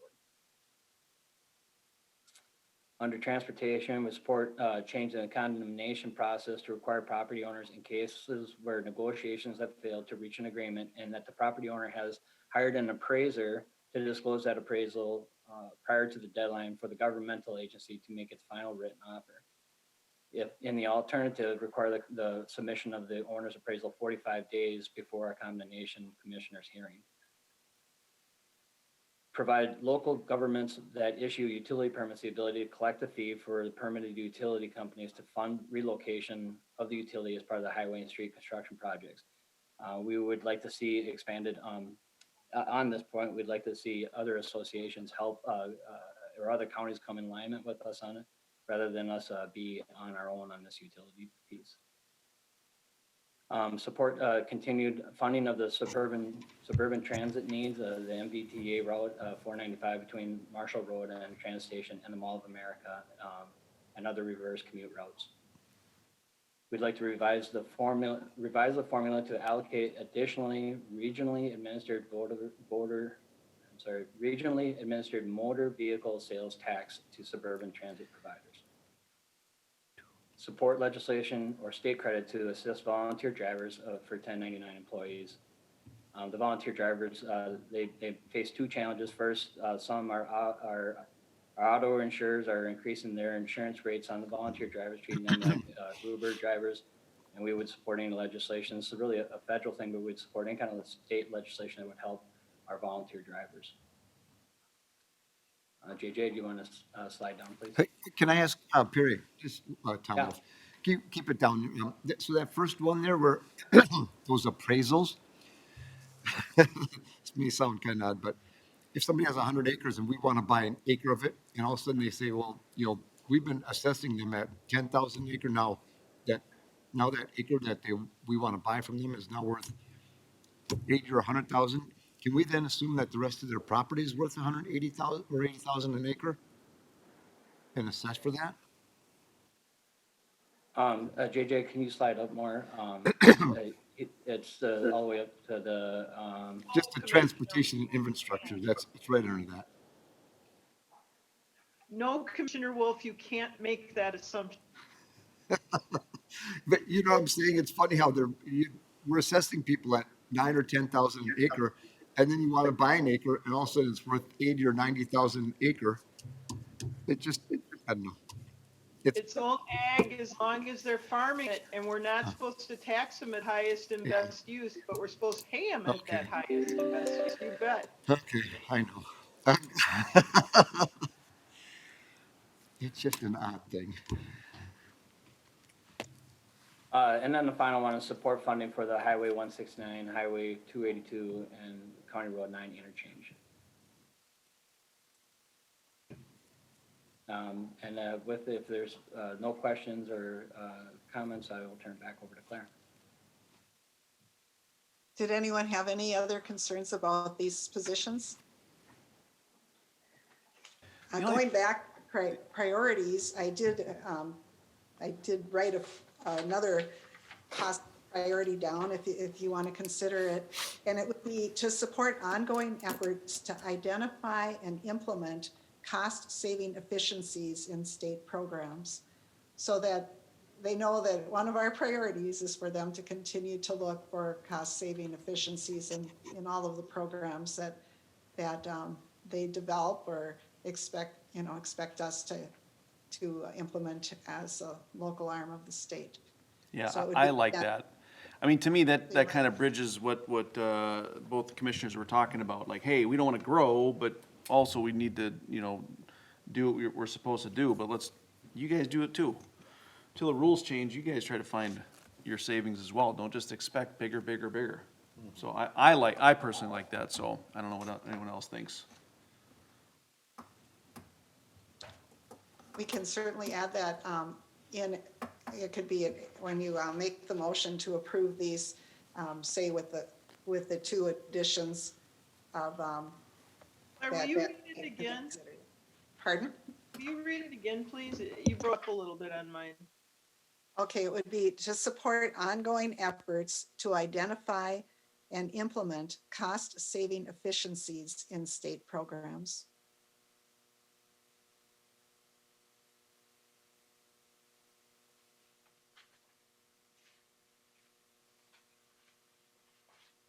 Any feedback? I think there always needs to be that expectation of,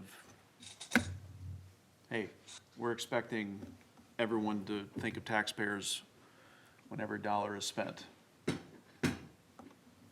And then added on to the gas tax priority would be a formula for equitable charges for electric vehicles should also be developed.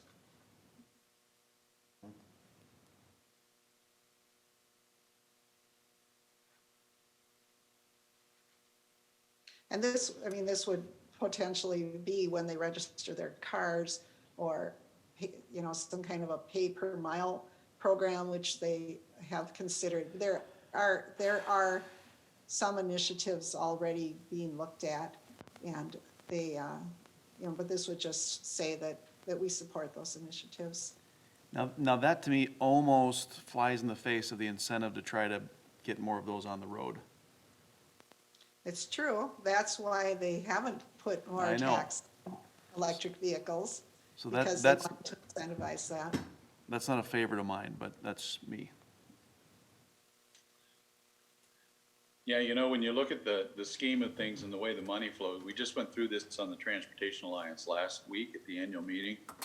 The amount of transportation funding, which comes from four major buckets, sales tax on auto parts and repairs, driver's license, registration fees, and taxes on motor vehicle sales. Those are all pretty much whole, even during this pandemic. People apparently have been buying cars and licensing their cars. So those three buckets of money have been full or maybe even up a little bit. The one that's down is the gas tax, because people are buying new cars and they're not driving them very much. But in that subset is the electric car thing, and it's so minuscule that everybody likes to say, oh, they're not paying their fair share. But when you come to sales tax and registration fees, they pay the same as gasoline powered automobiles do. So there's a principle that if they're not buying gas, they should pay the gas tax, but it's not as big a deal as you'd think it would be. Having said that, no, I'm not I think electric cars are really unique and kind of fun, but at the end of the day, Elon Musk just had a comment yesterday in one of the transportation journals I read that if we replaced all the automobiles in the United States with electric automobiles, the electric grid would completely shut down and we couldn't even watch TV or run our refrigerators because we'd all be busy charging our electric cars. Just, oh, by the way, we have a long ways to go on that thing. And then that whole scheme. Yep. Harry, I have a question. You introduced this section by saying what, that it was, these hadn't risen to a priority or something like that? Is that what this section is? The transportation infrastructure section. Oh, I'm talking about your presentation versus roll it all the way Claire's. Was there a heading on that one? When So you these, start, Right. I'm sorry, these would be positions. So they're not necessarily things that we're trying to drive forward, but they're things that we would watch for or have a position on, so that if legislation either came up that we were opposed to it or legislation that we were supportive, we have a position on it. And we scroll can the act. other way. I actually want to make a comment on your last one. Scroll all the way to the bottom. So Commissioner Ulrich, these are the types. No, wait, no, you don't have to go any further. This is my point is, we've got 169, 282 project at the very bottom of a non-priority list. We got $7 million coming on a $30 million project. We need 23 million. I know the legislature doesn't like to earmark stuff or call it out, but I don't know why that would be sort of at the bottom of our non-priority list when we have no idea how we're gonna get the $23 million. I would think we'd want to put it a little higher up somewhere. That's my point. Commissioner Ulrich, it's because it was a non-bonding year, and Claire just wanted authority if bonding opportunities came up to be able to raise that project and continue to move it forward through the local road funding source. Okay, that makes sense. Yep, and so all of these were positions that come up at times when Claire has been down there, or as Perry will down there now, or Cindy, or Lisa, or Commissioner Beer at a Transportation Alliance, that we know what we can support or respond, even though we might not be out driving that initiative. They come up in discussion, or Mike or AMC or somebody raising them. And so just to get you to tell us your positions on these so we could respond without having to come back and we know quickly how to help support or say no, we don't support. Yeah. Claire, you're muted. They do have it as a priority for scale, and we could move this into the priority category because when we meet our legislators, we're basically going to talk about the priorities and not the positions. Those are mostly internal to help the staff know what we can go down to St. Paul and support or oppose. But if, and with the $7 million and the need to find funding a little more quickly, it's more imminent. It might not be a bad idea to move that one into the priority category. Well, that'd be my hope. We certainly could put it underneath the support local roads and bridges. What do you think of that? Or do you want it separate, Claire? Would the board want that on the priorities and a different location? Well, it could go under the ones that other agencies are supporting because scale absolutely is supporting it. Or we could have it separately above that in our major priorities. It's the board's preference, I guess. But it is true, since we put this together, that $7 million was made available. So it does have more urgency now. You know, District 1, I would support moving it up to the priorities. And I understand that Claire and Commissioner Beard and anybody who's working for us is going to have this on their mind all the time when it's appropriate, but it may be wise to just move it up on paper too. I would concur that it's something that we want to keep bringing to especially our local legislators' attention so that they have it on their mind a lot too.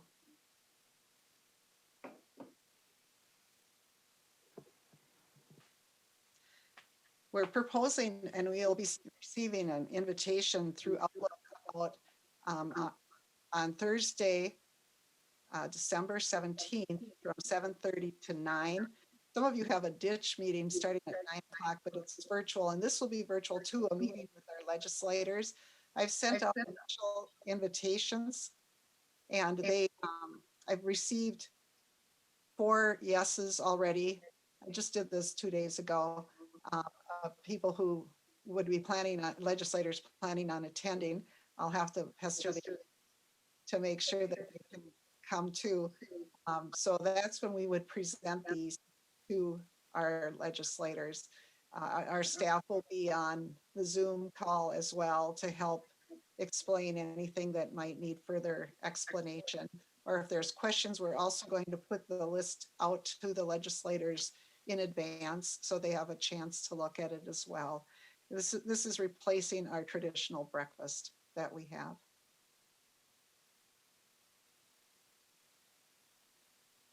Anything else on this topic? What was our consensus on the electric car add-on? I mean, I see it both ways, so I heard drop. I heard drop it. Okay, I'm good with that. So the ask would be to adopt the legislative platform. Do we need to say moving up the 169, 282, raise that, and then add the, hey, your efficiency paragraph, or not paragraph, but. Right, with the amendments. Yeah, Mr. Chairman, I'll make the motion that we adopt that, the legislative platform as presented and as amended today. Second. All right, we have a motion and a second. Any further discussion on that topic? Can I just ask a question? This amendment that you want added, does it state programs? I mean, for me, it's just like, it's an expectation of, it's always, there's always the ask, there's always the raise of taxes, but it just feels like we also need to set the expectation that we expect the state in all areas of its business. Okay, the point is, this money isn't just going to the state. That's why I'm asking, does it say state programs? This money's coming to the county, this money's also going to cities, so I'm just seeing the wording of it. Because it's, right, because it was from the scale sort of initiative of sorts. No, it has nothing to do with scale, it's where the money goes. It doesn't just go to the state of Minnesota.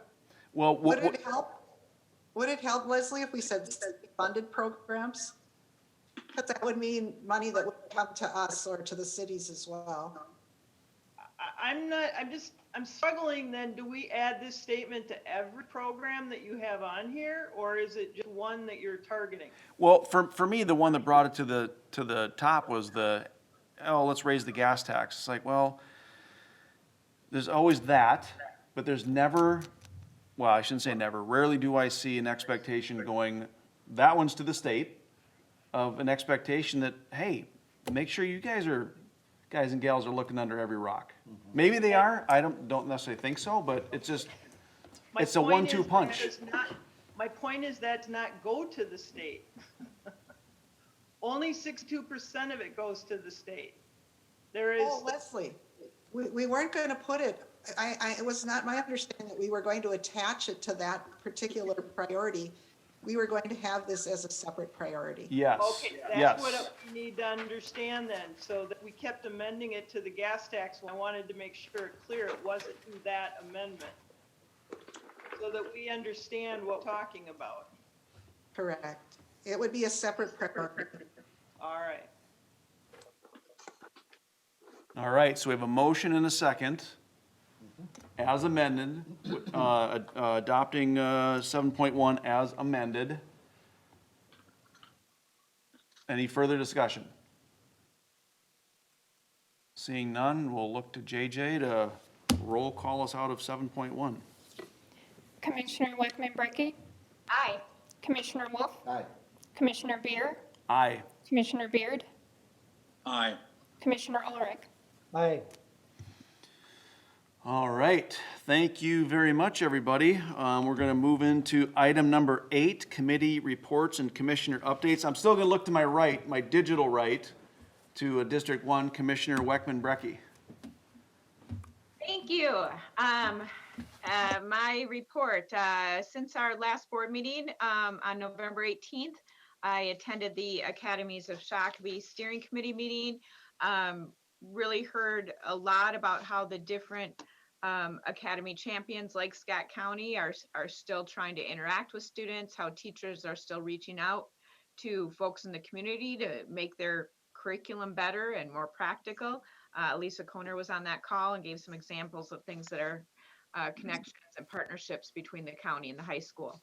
Later that day, I had my monthly committee call for the NACO Human Services and Education Committee, some presentations there. Especially interesting was one about how more and more grandparents are raising children, raising their grandchildren, and some of the barriers, especially during COVID, that have come up with that. And then finally, later on the 18th, attended the Scott County Extension Committee meeting.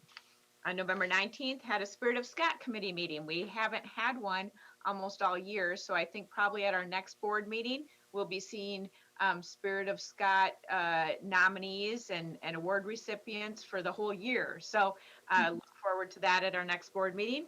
Later on the 19th, I attended the Guild Ladders of Hope virtual event. Remember, Guild is operating the ERTS facility, and they are a nonprofit, so this was their main fundraiser. Again, a challenge to do it virtually, but I think they did raise a good amount of money from individuals and organizations that want to support that cause. After that, had We Can Prevent Child Abuse and Neglect Steering Committee meeting. And then finally that day, I guess it was a day of meetings, Scott County Library Board of Trustees meeting. On November 20th, I was able to attend just a half hour of the Scott County Workforce Development Board before we moved into our board workshop.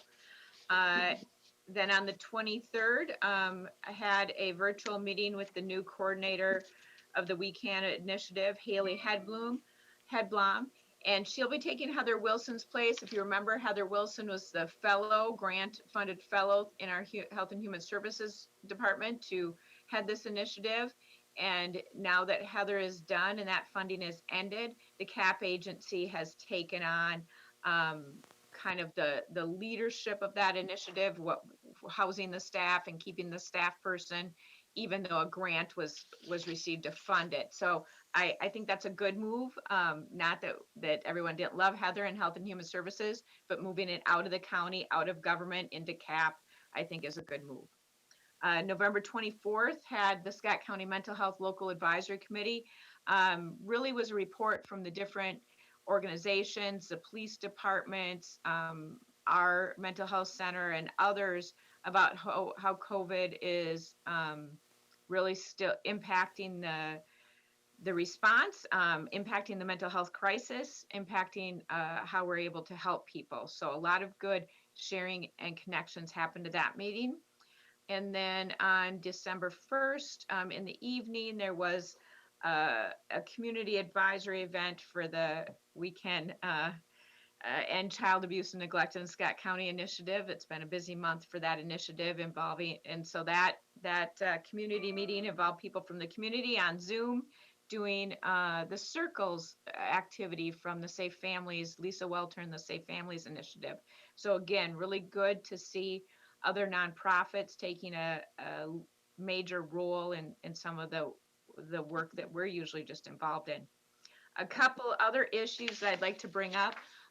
Something that's really impacting a lot of our residents is that last week, about a week ago, Mayo has suspended operations at the medical clinic in Belle Plaine due to staffing shortages and needing to divert staff to take care of COVID patients, things like that. So people can still do virtual visits, but that clinic is not open for appointments right now. I think Mayo did that with about 4 clinics in the area. I think it was Belle Plaine, Waterville, one of the Mankato ones. They're just not able to staff it. They still have that clinic in Belle Plaine open for COVID testing, but not for visits. Again, fully a staffing issue is my understanding. In the last couple of weeks, also had some talk with a couple constituents about our rural streetlight study. If you remember, we did get some money to look at and do some rural streetlights in, I think, 2022. But of course, the folks I talked to, their intersections did not come up high enough on the list that they're going to get street lights. So being lobbied by folks in the rural areas who really feel like we need to have more lighting on our rural intersections. And then a couple more calls about broadband. As schools have went back to distance learning, many of them, there's folks having trouble connecting. Just sent a woman, I think yesterday, to Perry, who he was able to help, whose kids were needing to go to their friends' houses to do their schoolwork because just the capacity wasn't happening and they couldn't even be at home to do their schoolwork. So there's still lots of issues and challenges, but I think we're doing our best and our staff are doing a great job trying to connect people to the appropriate resources. End of my report. Well, thank you for that report, although I will have to say I was slightly distracted by Black Elk Peak and the Badlands over your shoulder. Made me homesick a little bit, but let's go to Commissioner Beard next. Thank you, Mr. Chair. On the 18th, I attended the these are all virtual meetings, by the way, the MICA board meeting, and during that meeting, I stepped out back and forth a couple times, but that'll make your head spin. Trying to do 2 Zoom meetings at once, touching base with our friends over at the Transportation Alliance as they talked about the upcoming transportation package and some of the things they learned about transportation funding in the upcoming November forecast that was about to come out. On the 19th, one of my AMC duties is I'm the appointee to the governor's statewide rail task force, and we had a virtual meeting that morning that precluded something else that was going on that day. I can't recall which it was. On the 20th, of course, we had our board planning workshop on that Friday. On the 25th, Lezlie and I had an early morning meeting where we had to sit and drink our own coffee and eat our own donuts while we looked at the computer screen and talked about the county and just kind of stayed in touch with each other. Then, of course, this morning, Commissioner Ulrich and I and the Scott County team, we had our transportation meeting, talk about some of the projects going on around the county and how we want to position ourselves with MnDOT and so on and so forth. And then, of course, just before this meeting, the board workshop. Mr. Chairman, that's my report. Thank you very much. Commissioner Ulrich. On the 18th, I attended the Transportation Advisory Board. There was a long discussion of the regional solicitation. We were in danger of getting anywhere from 0 to potentially $10 million for 169, 282. We ended up getting the $7 million. It was kind of a pitched battle back and forth there. The Met Council was obvious. They created charts and graphs and stuff to show us that everybody that if we didn't get any money, we'd be okay with over the last 6 years with our share of the regional funding. My point at that was we've never used that argument before to make it so a county didn't get a project. So we sort of carried the day there. So I told them that getting 10 million or 7 million just gives us the privilege of having to come up with 23 million or 20 million additional money, and it's really a regional project. It's a highway on 169. It's not sort of artificial to call it a Scott County project. But anyhow, we got it, so that was great. On the 19th, meeting with the mayor of Savage and the administrator and Lezlie Vermillion as well. Later that day, the Suburban Transit Association nominating committee. I sort of convinced Kevin Burkhart to step away from the ceremonial title of treasurer and make himself available for the chair of STA, and everybody went with that. And so he's now going to be the chair of STA, which he's really been doing a good job. He was really, whether it's 169 Corridor Coalition or STA, he's sort of jumped in with both feet and working hard on both organizations. Fish board meeting that same day, 11th, on the 20th, board planning workshop, the 23rd, STA legislative agenda, 24th, chair, vice chair, fish partner relations the same day, unified transit management plan that same day, and then the third, the monthly meeting with Lezlie Vermillion, and then the transportation committee meeting this morning. And we're going to basically have to have a discussion on how to come up with money for these big projects. 23 million is maybe conservative. Maybe we'll need more than that for 169, 282. So the question becomes, what do we do? Do we extend the sales tax just for that project? It'd probably be 3 years of sales tax, something like that. Or, what's our approach? So that will be an ongoing issue for us to discuss. That's the end of my report. Thank you very much. Commissioner Wolf. Thank you, Mr. Chair. Got to start all over again. Thank you, Mr. Chair. On the 18th, the I-35 solutions met. Also that day, the WMO had a short meeting. And then a Belle Plaine annexation. We had a small piece of property out that way that is going to get annexed or is in that annexation area. On the 19th, Elko New Market City Council. The mosquito control also that evening. And the board planning was that morning. On the 23rd, they had met with the administrator, catch up on a few items. And then the WMO.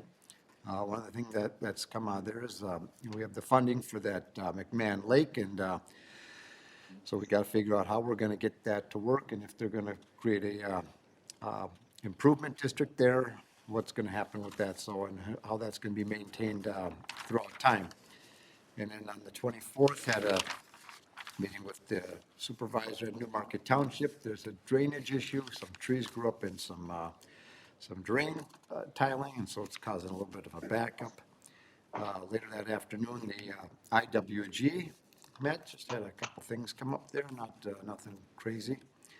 On the 1st, Tuesday, Spring Lake Township, Newmarket Township also met, and then on the last item is this, it's stoplight at 91 and 21.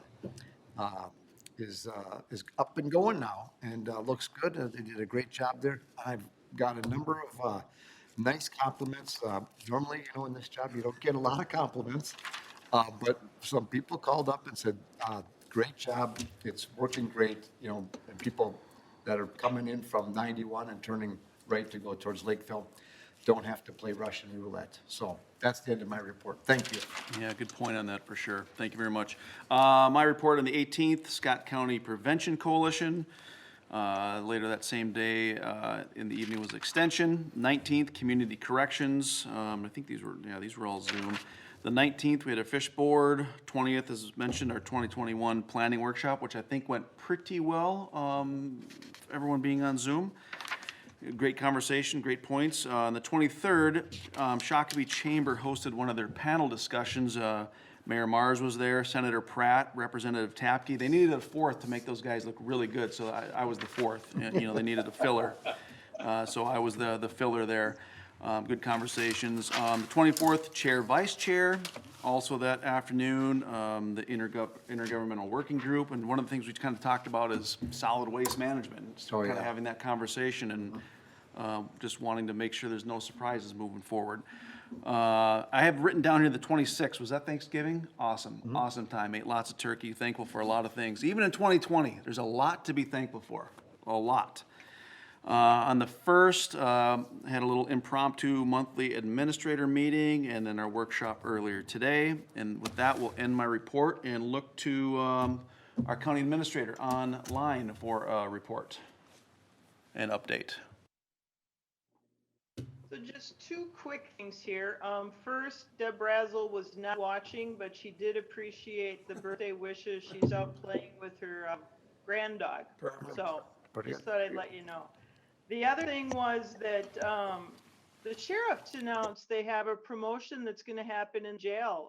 Doug Schnur, a longtime jail administrator, is retiring early next year, and they have appointed Scott Redkey as the next jail administrator. And so just want to congratulate him. He has just been working with some of these data and processes we've been talking about.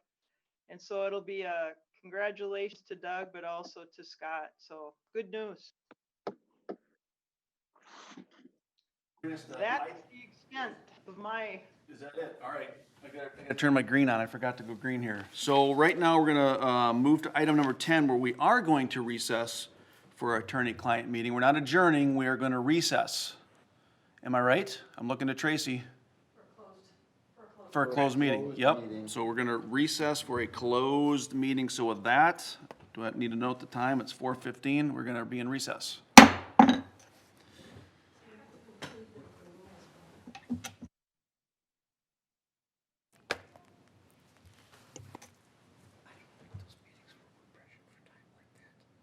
Yeah, I don't.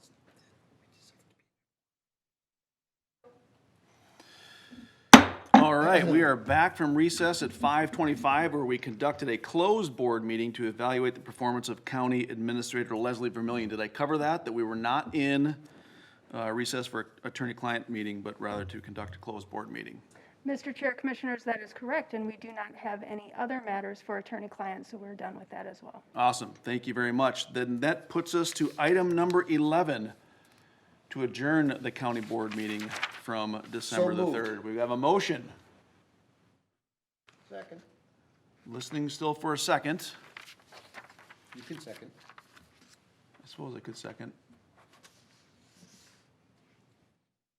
I want to make sure they can hear us. Maybe they didn't hear us out there. We are looking for a second to adjourn the county board meeting. Barb, John, Mike, you guys hear us? Barb? Is our phone? Barb, can you hear us? I think we are in mute. I think we have a, Barb, can you hear us? Mike? They all couldn't. right, can you guys hear us online? Barb, can you hear us? All right, so what we had mentioned is that we came back from a closed door meeting. I don't know if that got caught on tape or not, but we were back from recess at whatever time it was at 5:25. We gavelled back in, clarified that that was not for a attorney-client meeting, but rather to conduct a closed board meeting to evaluate the performance of County Administrator Lezlie Vermillion. And I'm still gonna look to my right for another validation of that fact. Correct, and no other attorney-client issues to discuss. Awesome, thank you very much, which we are back now once again to item number 11, to adjourn the Scott County Board meeting from December 3rd. I'll make the motion, Mr. Chairman. Second. We have a motion, we have a second. Any further discussion? Otherwise, I will look to JJ for us to adjourn that meeting. Commissioner Wakeman-Brecky? Aye. Commissioner Wolf? Aye. Commissioner Beer? Aye. Commissioner Beard? Aye. Commissioner Ulrich? We are adjourned. And I believe, as Tracy, we might just run right into this meeting since we were a little. Sure. I just want to make sure the chief, okay, we're good. Good. All right, we are going to run in directly to the Community Health Board meeting in the Scott County Boardroom here, December 3rd, 2020. Not exactly 5 p.m. Sorry for the, we're running a little late. It's 5:28, but we are going to convene that meeting. Item number 2, we're going to approve the minutes of the June 2nd, 2020 meeting. So moved. We have a motion. Second. We have a second. Any discussion on the minutes from the meeting of June 2nd? Otherwise, I'll look to JJ to give us a roll call on those minutes. Commissioner Wakeman-Brecky? Aye. Commissioner Wolf? Aye. Commissioner Beer? Aye. Commissioner Beard? Aye. Aye.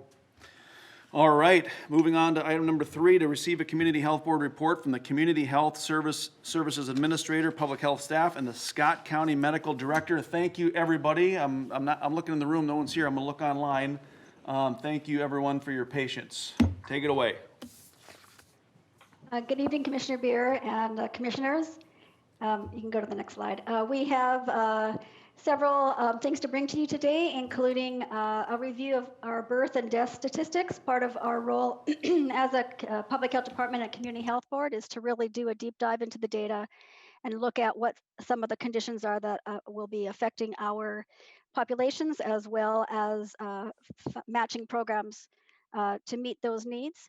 So we're going to look at some statistics and introduce our new public health data dashboards that are available to the public. Do a little program evaluation piece on child and teen checkup, and then we will do a COVID-19 update and talk about where we're currently at with our response, and then some vaccine information. So I'm going to turn it over to Teresa Fouch. She's the data planner for Scott County. Thank you, Lisa, and good evening, commissioners. Thank you for having us this evening.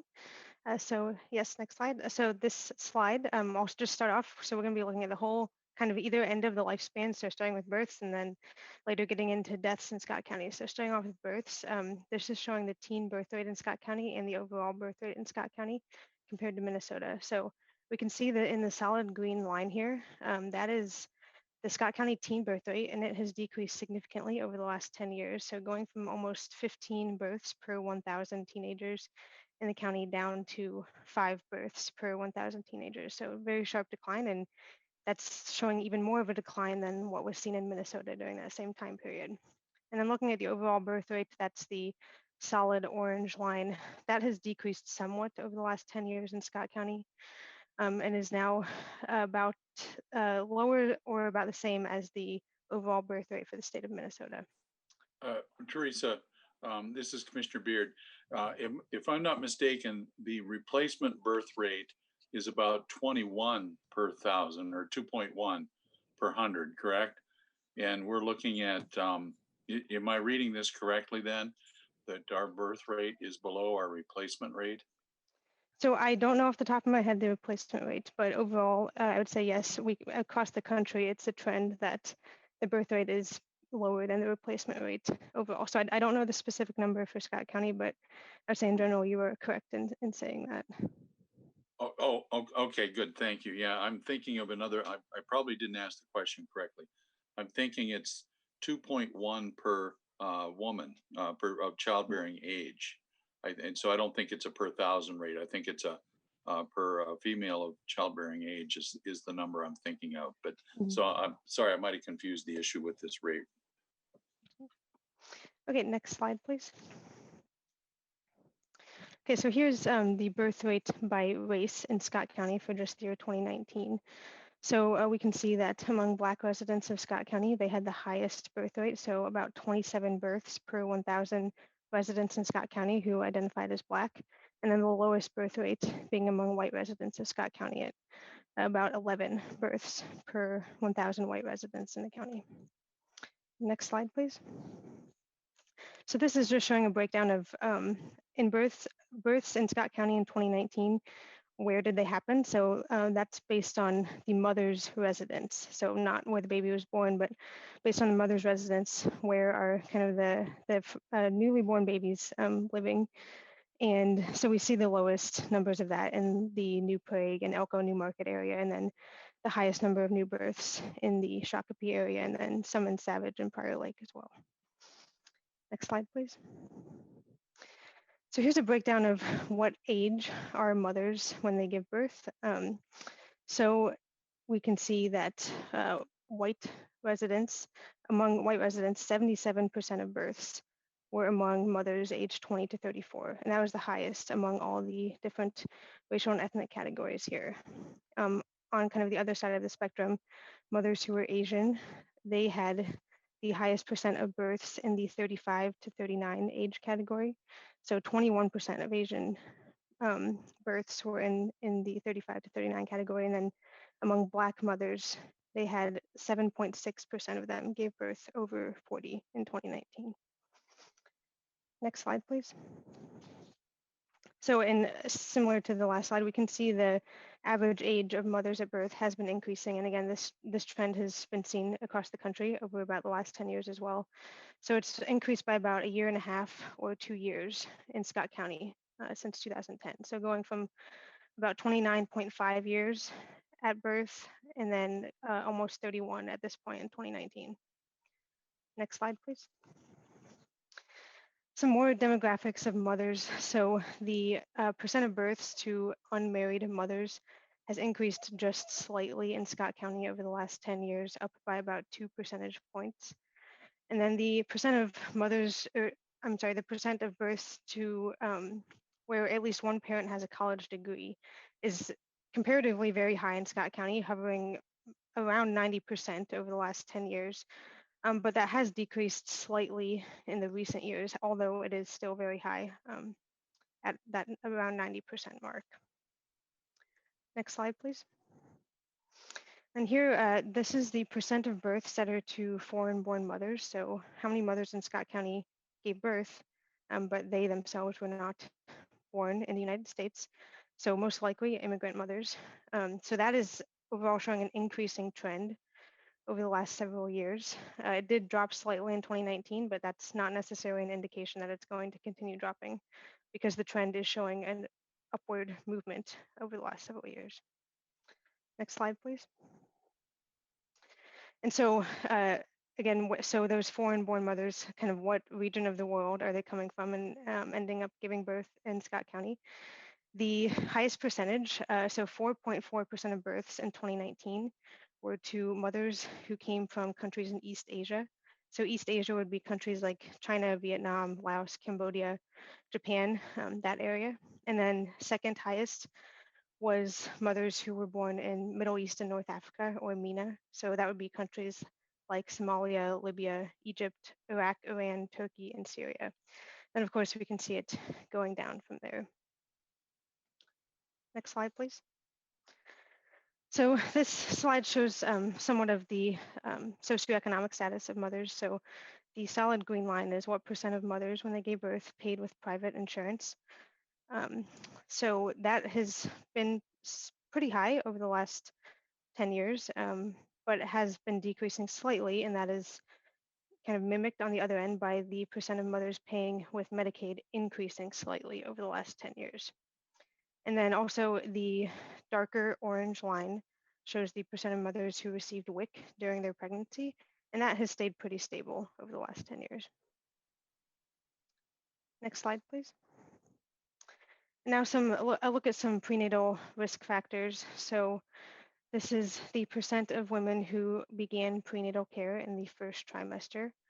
So that is actually on a downward trend over the last 10 years, although we do see a slight uptick in 2019. So hopefully that is a good sign of things to come for the percent of mothers receiving prenatal care in the first trimester. Next slide, please. And then a look at the same data of beginning prenatal care in the first trimester, but this time by race and just for the year 2019. So white women were definitely the most likely to receive prenatal care in the first trimester. So that's 87% of white women in Scott County began their prenatal care in the first trimester, compared to only, for example, 61% of Black women began their prenatal care in the first trimester in 2019. Next slide, please. Tobacco use during pregnancy is dropping, continues to drop from a high in 2012 of 11% of women having used tobacco at some point during their pregnancy, down to only 6% in 2019. Next slide, please. So gestational diabetes and gestational hypertension are both on the rise in Scott County among women during their prenatal time. And this, we can't say for sure why this is happening. However, we know that diabetes and hypertension, generally speaking, across the entire US population are also on the rise during this time period. So this is possibly just another demonstration of that trend. Next slide, please. So birth outcomes. So the low birth weight babies and preterm babies who are born. Preterm babies, so that would be the solid green line. It bounces around a little bit over the last 10 years in Scott County, but it's hovering pretty steady around the 7% mark. So not a ton of change in the number of preterm births. Low birth weight births, which is the yellow-orange line, that is just very slightly increasing from about 4% in 2010 to close to 5% in 2019. So a small increase, but nothing super significant at this point. Next slide, please. So looking at low birth weight and preterm births by race. So for both low birth weight and preterm, Asian residents had the highest rate for both of those, followed by Black residents, and then white residents, and then Hispanic being last in both of those categories. So we do see differences across racial groups in low birth weight and preterm births. Next slide, please.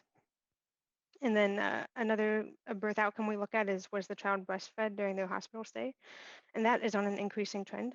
So that is a positive sign as well. More babies are being breastfed before they leave the hospital. Right, and next slide, please.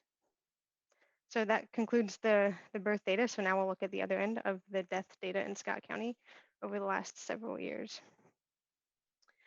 So here we have the leading causes of death in Scott County in 2019. So number one being cancer, followed by heart disease, and then Alzheimer's. So those are the top three. And then we can see them going down from there. And then if we look at the next slide, this shows that those align very well with the leading causes of death for the state of Minnesota. The differences are that Scott County saw a leading cause of death of primary hypertension. So that bolded one under the Scott County one did not show up in the top 10 for Minnesota. And then for Minnesota on the other side, influenza and pneumonia was a leading cause of death, but that did not show up in Scott County's leading causes of death in 2014 to 2018. Next slide, please.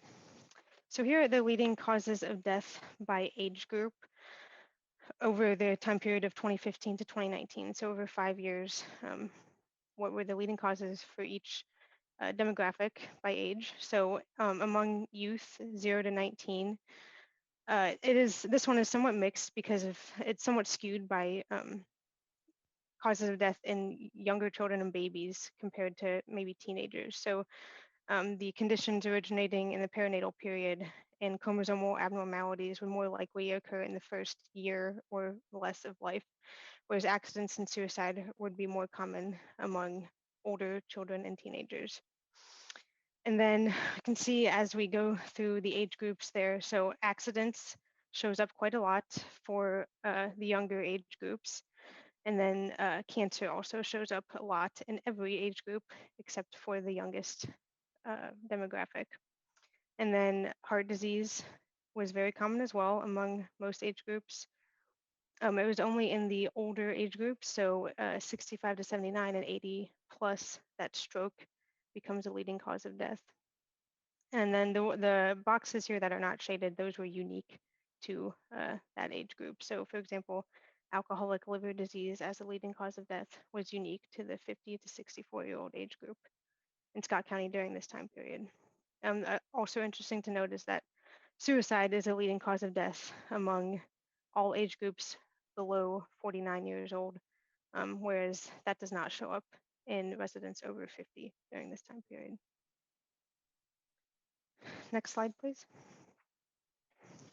So here we are looking at deaths due to cancer by race. So this is showing of all people who died in Scott County in 2015 to 2019 who were American Indian, for example, 41% of those deaths were due to cancer. So they have a very high death rate due to cancer.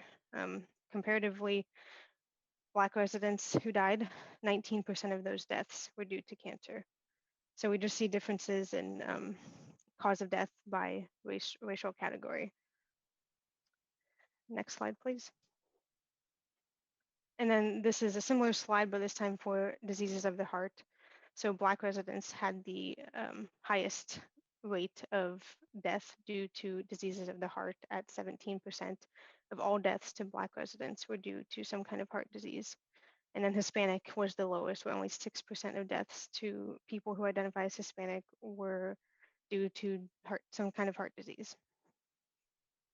Next slide, please.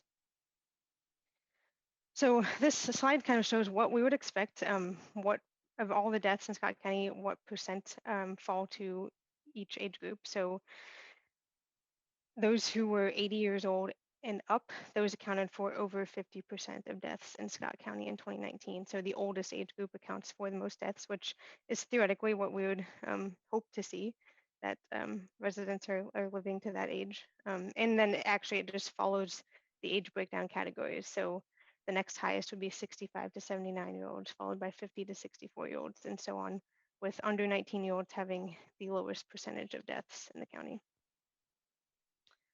Next slide, please. Also something we want to see, the average age of death is increasing. So this is slightly different from life expectancy, but it essentially tells some of the same story where residents are living longer over time. So next slide, please. And then of all deaths that occurred in Scott County in 2019, where did those residents live? So we again see kind of what would be expected. However, the Savage area and the Prior Lake area had a slightly lower proportion of deaths than they have proportion of the Scott County population. On the flip side, Belle Plaine and Jordan had a slightly higher proportion of deaths than they have proportion of the population. Shakopee and New Prague area and Elko New Market area had about equal to their share of the population. Next slide, please. So now we are comparing to 2020. So the 2020 data is of course still being produced. It's not finished, it's still preliminary data. So this is not by any means final, but given that we're almost at the end of 2020, it can give us kind of a good look at what's been happening this year.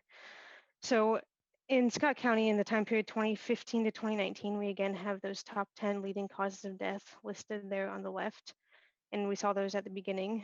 And then now compared to 2020 Scott County death data on the right, we do see some differences. So first I will note that the highlighted causes of death, those are tied with their partner there. So, and then those that are bolded are different they're showing up for the first time in 2020 as a leading cause of death. So, of course, what stands out probably to most people is that COVID-19 is right now the fourth leading cause of death in Scott County in 2020. That is tied with Alzheimer's. And then alcoholic liver disease shows up for the first time in 2020 as a leading cause of death. So we will have to, of course, analyze this when 2020 ends and see if it changes. But this does give us a good look right now of what's happening. And next slide, please. So again, comparing to 2020. So we have on the left side of the chart, the average number of deaths per month to Scott County residents over 2015 to 2019. And then on the right-hand side of the chart, we have the 2020 actual number of deaths that occurred per month. So the green means lower, red means higher. So actually every month so far in 2020, except for February, there was more deaths in Scott County in that month than the average number of deaths per month over the last 5 years. So again, we will have to definitely look at this when 2020 is over, but again, could be an indication of kind of what has been going on and the impacts of COVID-19 during this year. Okay, and so now actually, JJ, if I could please share my screen at this point.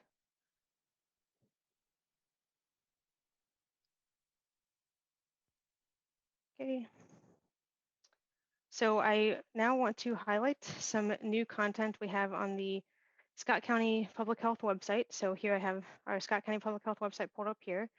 I wanted to highlight that now you can go over to Public Health Reports, and we have some public data dashboards available for anyone to view, just providing a look at some public health data and kind of an idea of where we are at as a county.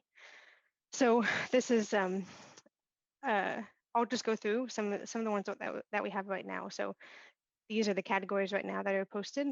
So data on a lot of topics that we work on in public health: healthy eating and active living, maternal and child health, alcohol, tobacco, and other drugs, and then youth growth and development. So I have some of those pulled up here. So just to show you an example. So anyone can go on, of course, like I said, these are posted publicly, and look at some of this data and see what's going on in the county, and importantly too, show what we are doing to combat some of these issues. So each dashboard goes through a series of categories, and those are listed at the top here. So you have the option of scrolling through to look at the data. Alternatively, you can click at the top if you have a particular topic you want to look at. Also, each dashboard is interactive, so you can click on the dashboard and interact with it. For example, I can click here if I want to look by gender instead of by grade. I can do that here. If I only want to look at fifth graders, for example, I can click to just look at fifth graders or look at the data I want. So as you might have seen, this particular dashboard is on youth growth and development. So it is highlighting developmental assets and then data on adverse childhood experiences and school performance. And then importantly at the bottom, we have all this data. Some of it might be good, positive things, some of it might be not so positive things. But either way, what is Scott County Public Health doing to impact these issues? So we have just a glimpse of some of those things that we might be doing at Scott County Public Health to combat those, and those are highlighted here at the bottom. So like I said, these dashboards here just kind of serve as a resource for residents and community stakeholders, anyone who is interested to know what is going on in Scott County at this time. So that is all that I have. So I'm happy to take any questions if anyone has any at this time. Thank you very much. Any questions here or online? That's a lot of stuff. Good information. So, did we get that presentation? Is that emailed to us somewhere? I don't know if I saw that. She covered a lot of ground there, and it's really great data. Nicely done. Wonder what's going to happen next year with some of that. I know. All right. Can we get the PowerPoint back up? Coming back up.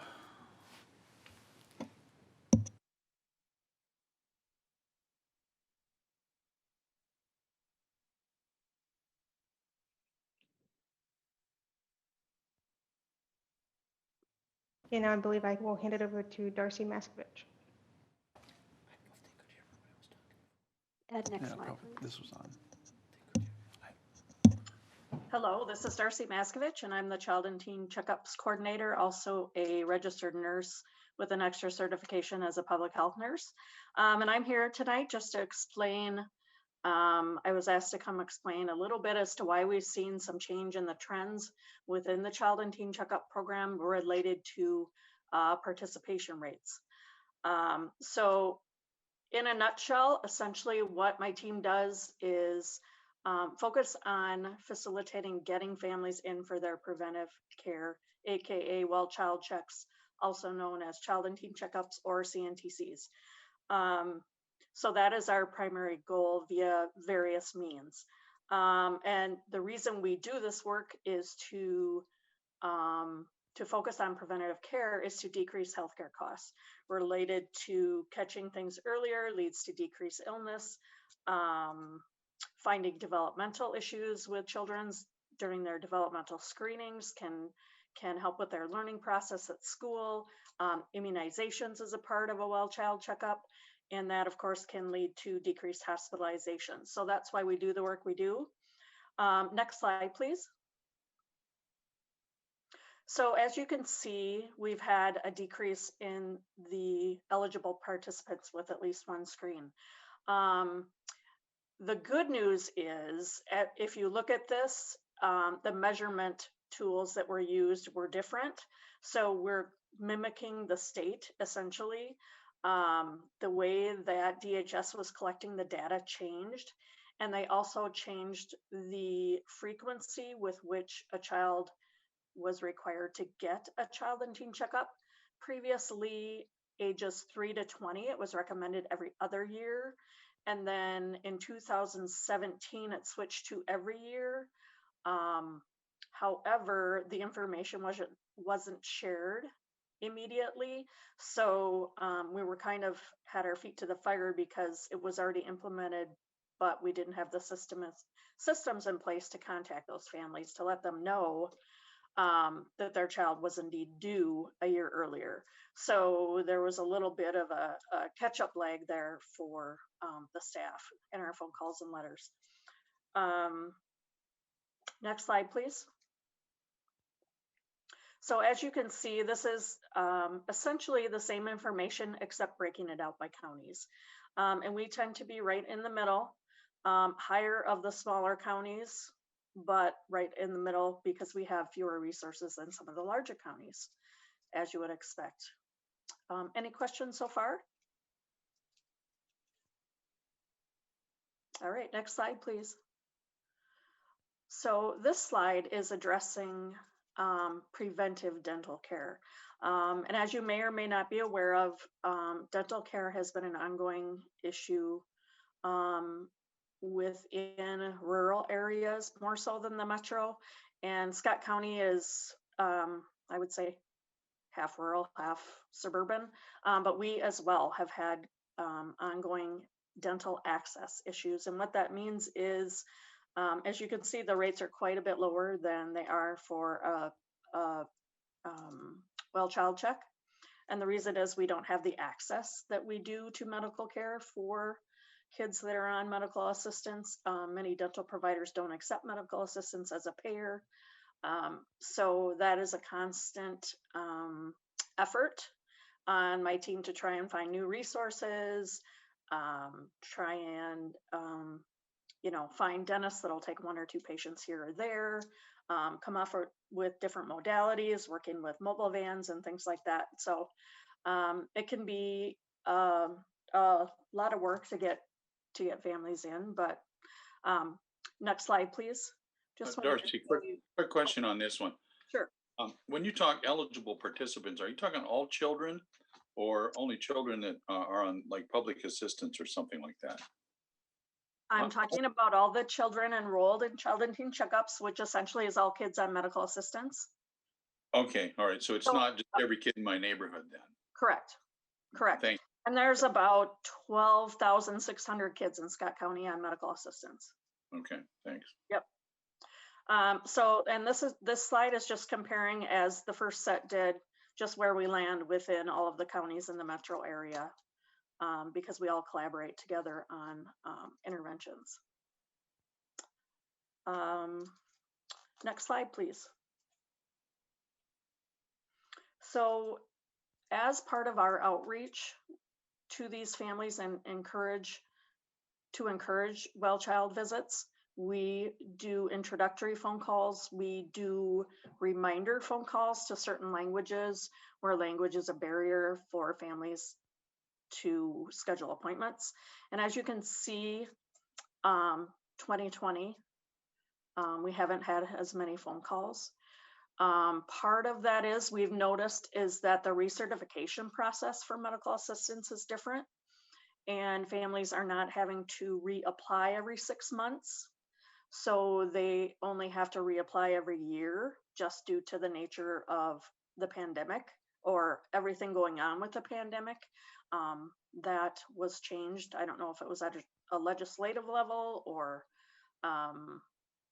where that change came from, maybe Department of Human Services, I'm not entirely sure. So that has led to a little bit less of, we have some families that are really at risk that will forget to turn in their paperwork, for instance, when they're due for a recert at 6 months. So there's a little bit of that, less of that on and off, where they don't have any coverage for 2 to 3 months and then they're back on medical assistance. So that's one reason. And you can see earlier in the year, we were a little bit more, not as far of a change. And then once April hit, part of that is staff being pulled to do other things as well. So, and then doing a little bit more catch up in May and June. Next slide, please. So the number of CNTC screenings is essentially the number of well child checks for this population of 12,600 kids. So early in the year, we look pretty steady, and then come March, you can start seeing the discrepancy. And a lot of that is parents are scared to take their kids in.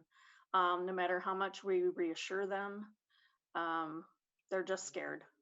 So, and I think as time has gone on, you can see more of a leveling starting in June, July, August. And typically we see more kids during that time of year, or clinics do, because kids are off school. And that isn't the explanation.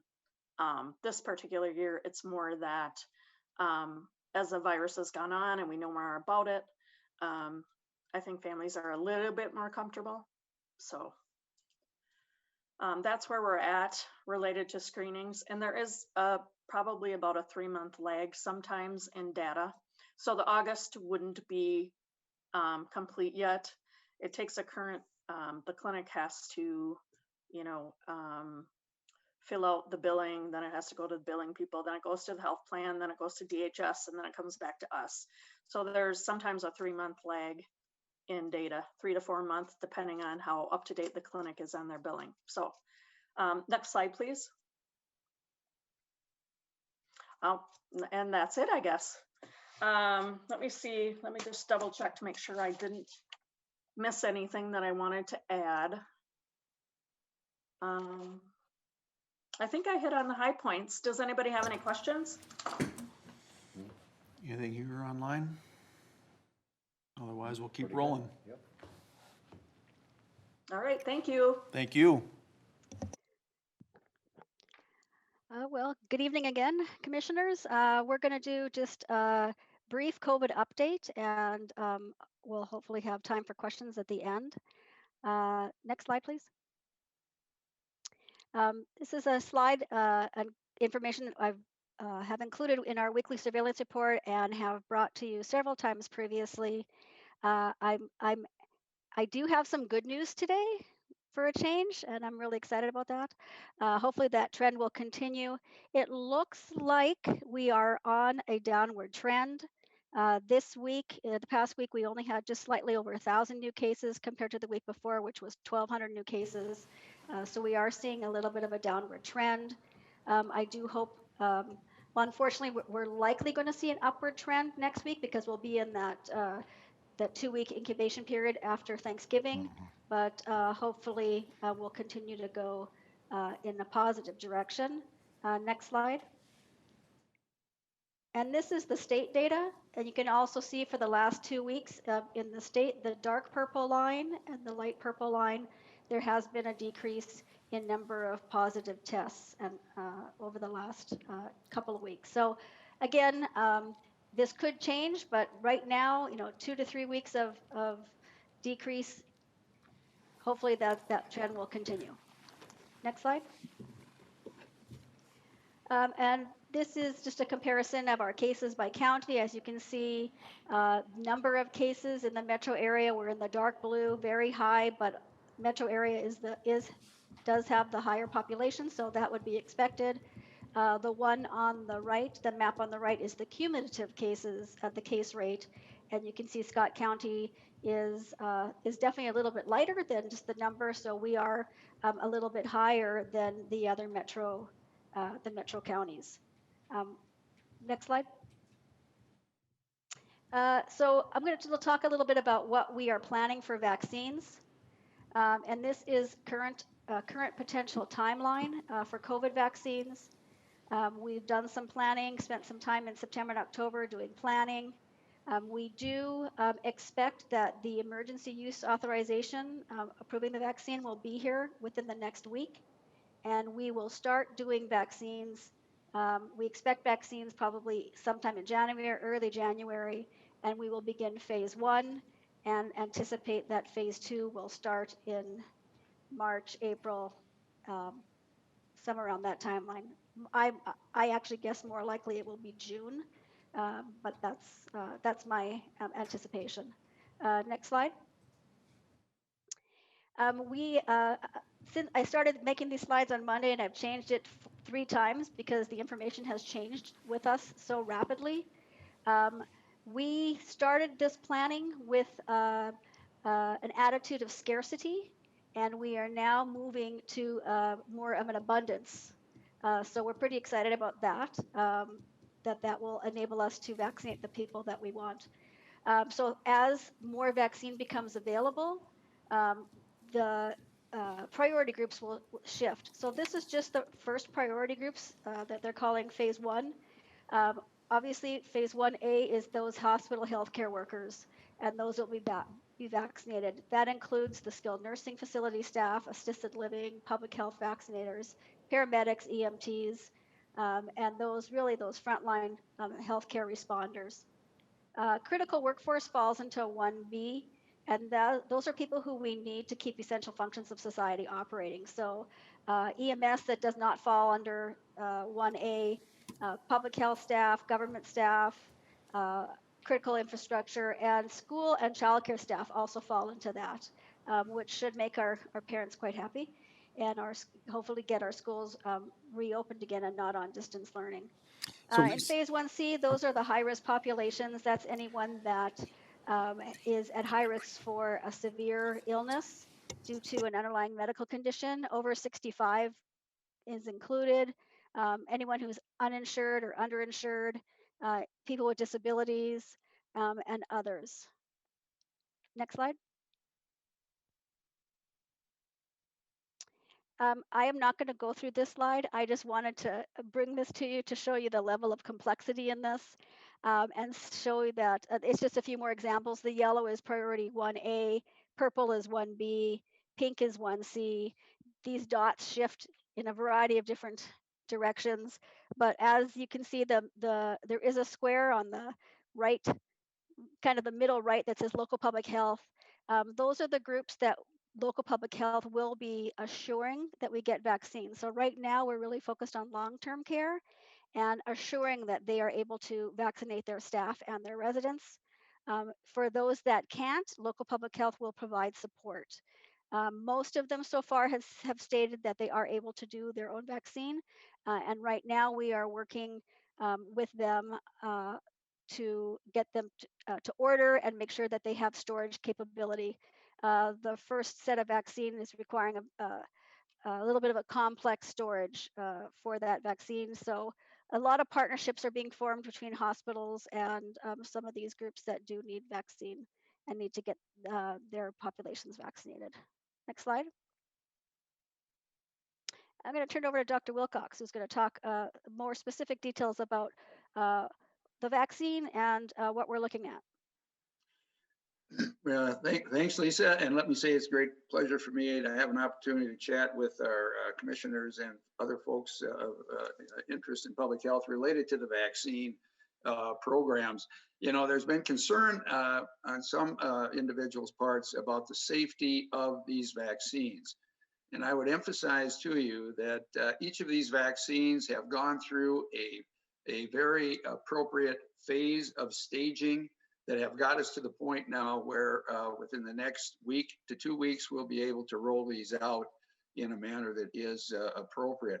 As you can see, phase 1 in each of these pharmaceutical areas involved 20 to 100 healthy volunteers. They administered the product. They then moved to phase 2, which added some additional volunteers, several thousand of them. They added to that mix individuals of high risk groups. They added to that different age groups as well. And then they moved through phase 3 and they got into tens of thousands of volunteers who were available to take this vaccine. They were randomized, they were of different age groups, they had different complex types of medical problems. And all of these phases were compressed very, very quickly into several months of evaluation and review. Most often when it comes to a vaccine, these various phases occur over a 3 to 4 year period of time. So Operation Warp Speed moved everyone through these phases, but they did so in a very compressed manner. Could you give me the next slide, please? If we look at the various vaccines now available, the ones that are going to be coming our way soon, Pfizer's product and the Moderna product. There'll be a third one, the AstraZeneca product that has been produced in the United Kingdom. That'll be coming our way here shortly as well.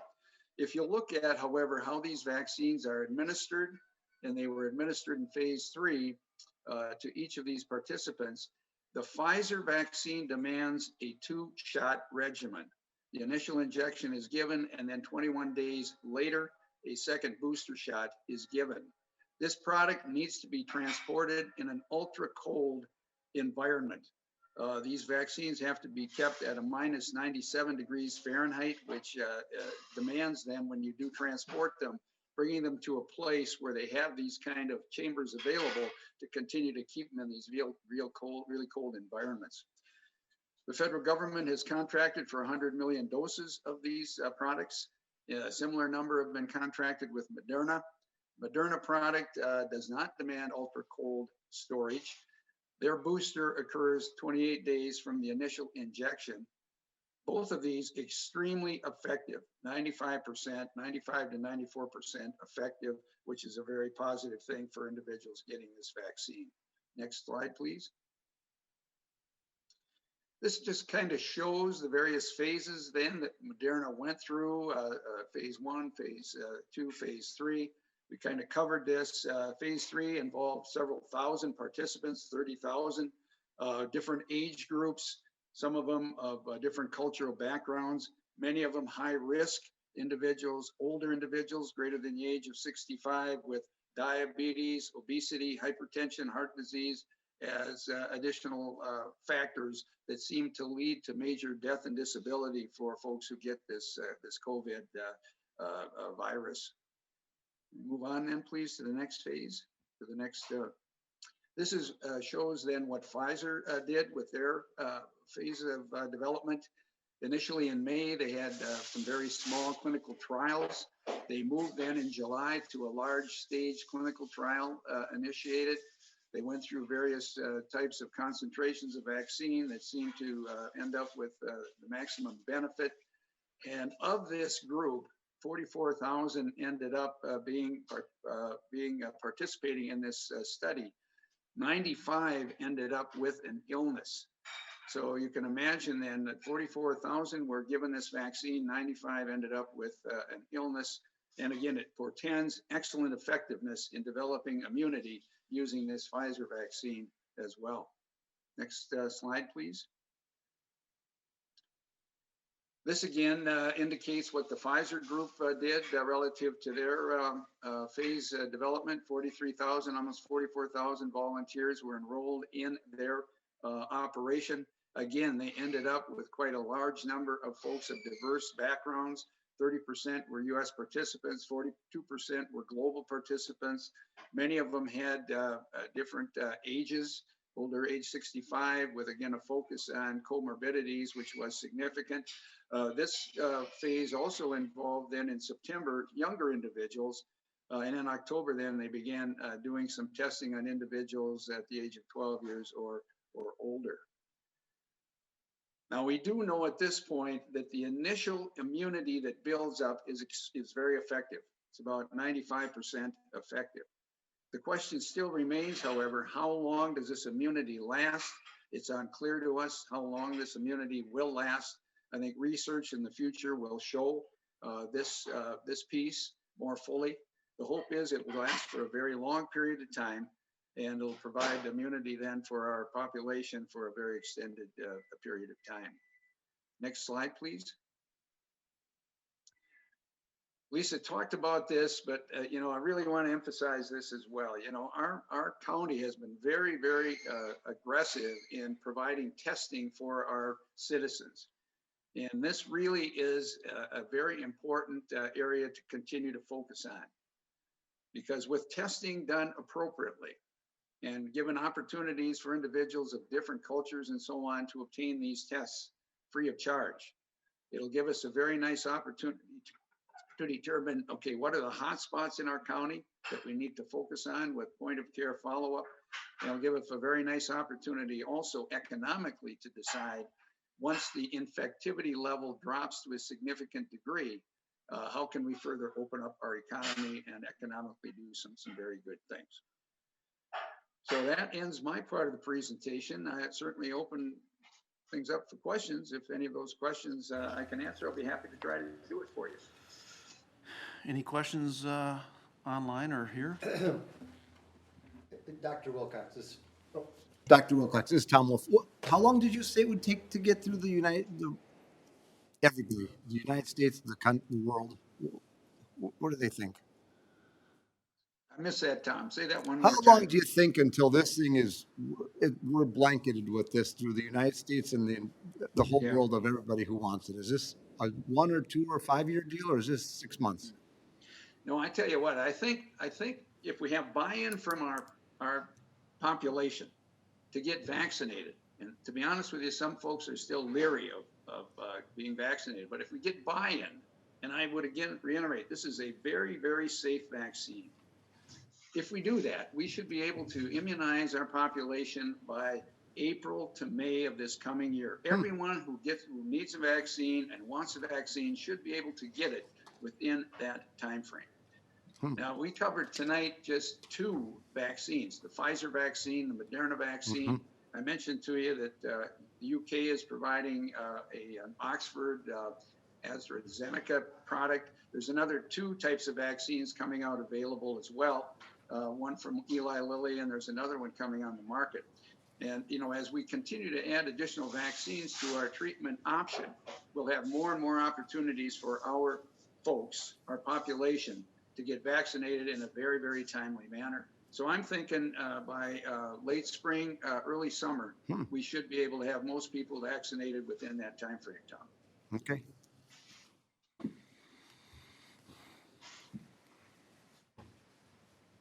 You know, since we're closed down, it almost seems like, or, you know, partly closed down, seems like it would be easy to get people done because there's not a lot of other things to do, you know, so. And I hear you. Let me just say this, we're going to have a tough couple of weeks. We're going to have a tough couple of months coming up here, folks, because, you know, we're seeing an uptick in admissions to the hospital, many of them demanding intensive care types of follow-up and management. We're going to see that, I think, right through the holidays coming up into the first part of January. The hope is by the time then that the vaccines really start to provide good benefit, and that's going to take a good 6 to 8 weeks after you get the injections to provide the immunity you hope to achieve. We're going to be looking at probably February, I'm thinking, or March, where we're really going to see the benefit of these vaccines kicking in and doing some very good things for, especially for our healthcare workers and our frontline healthcare workers in particular. Doctor, what are the long-term effects of this? I've heard all kinds of different things, like people losing hair or respiratory. What are you hearing on that? Here's the deal. These shots, when you give them, are going to give you, within a day or two, some headache, some muscle ache, some fever, some fatigue. That means that your body's immune systems are kicking in and responding to the vaccine. This may last a day or two, and then it resolves. So if you get those symptoms, that does not mean you have the COVID illness. Yeah. It means that the vaccine is doing its very good work. Okay. That's what that means. Doc, I'm talking more about people that have already gotten it, have had the COVID, back in April, or they just, are they seeing any long-term effects on their physically, or, you know what I'm saying? Yeah, that's a good question. Yeah, we're looking more and more at this, what we call a post-acute COVID illness. We call it the long haulers syndrome. And you do have some individuals who've gotten through their initial acute problem. And then for several weeks to months later, they end up with some recurring symptoms, headache. Sometimes they have mental fogginess. Sometimes they end up with cardiac related issues, heart attacks and cardiomyopathy sorts of things. Some of them end up with central nervous system problems that may be somewhat persistent. And we think it's probably related to one aspect of COVID infection that triggers blood clotting in the microcirculation of various organ systems. We think that seems to be what is causing this. Unsure why some patients end up with this and some do not. The bottom line is some folks who've gone through that acute phase end up with, over a longer period of time, post-illness with those symptoms that seem to be persisting and problematic. And there's not a cure for that yet, or maybe there is, I don't know. They're working on that, Commissioner. Yeah, they're working on, they actually have clinics now that are being developed at the U of M and at Mayo that are actually bringing these patients in and evaluating them and doing various research studies with their type of illness to determine treatment plans that would be beneficial for them. Okay. Bottom line is, if you can prevent yourself from getting the infection over the next several weeks to a point where you can get vaccinated, the hope would be then these long-term side effects of COVID illness will not be part of what your clinical picture would present down the line. Great, thank you. Say, quick question, Doc, on regular old garden variety flu. What are we seeing with all these, social distancing, masks, alcohol in the hands and whatnot? Is that, I'll say garden variety, but the normal flu that we normally get, is that low so far? That's a great question, Commissioner. So far, yes. It appears that the incidence of influenza has not really had an uptick yet.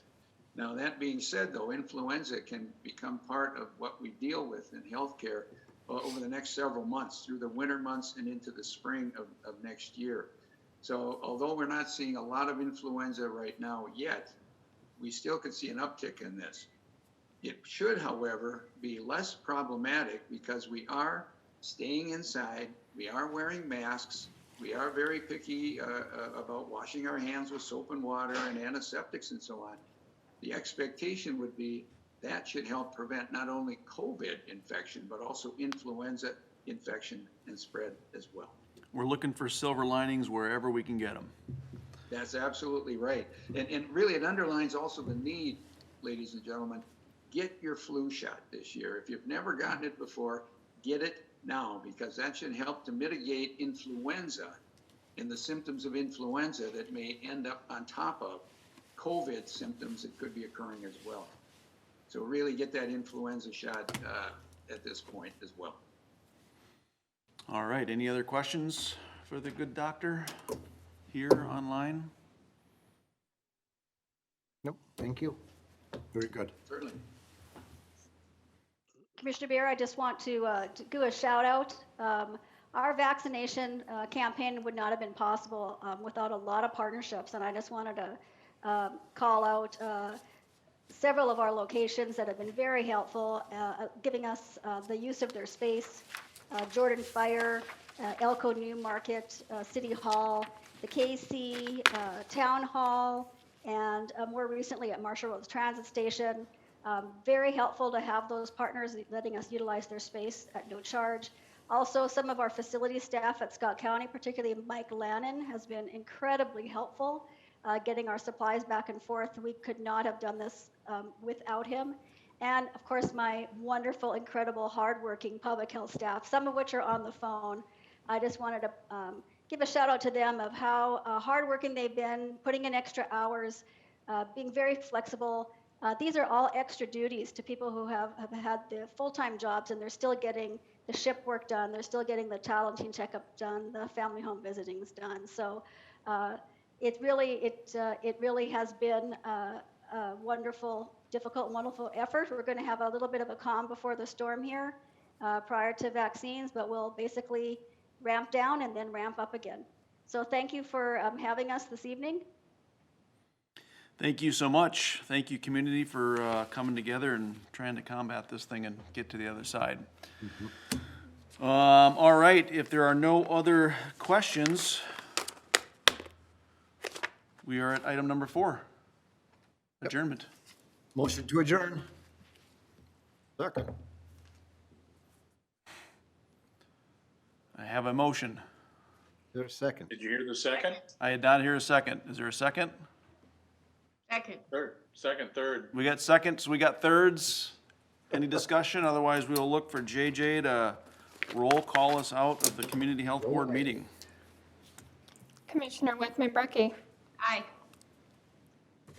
Commissioner Wolf. Aye. Commissioner Beer. Aye. Commissioner Beard. Aye. Commissioner Ulrich. Aye. We are adjourned.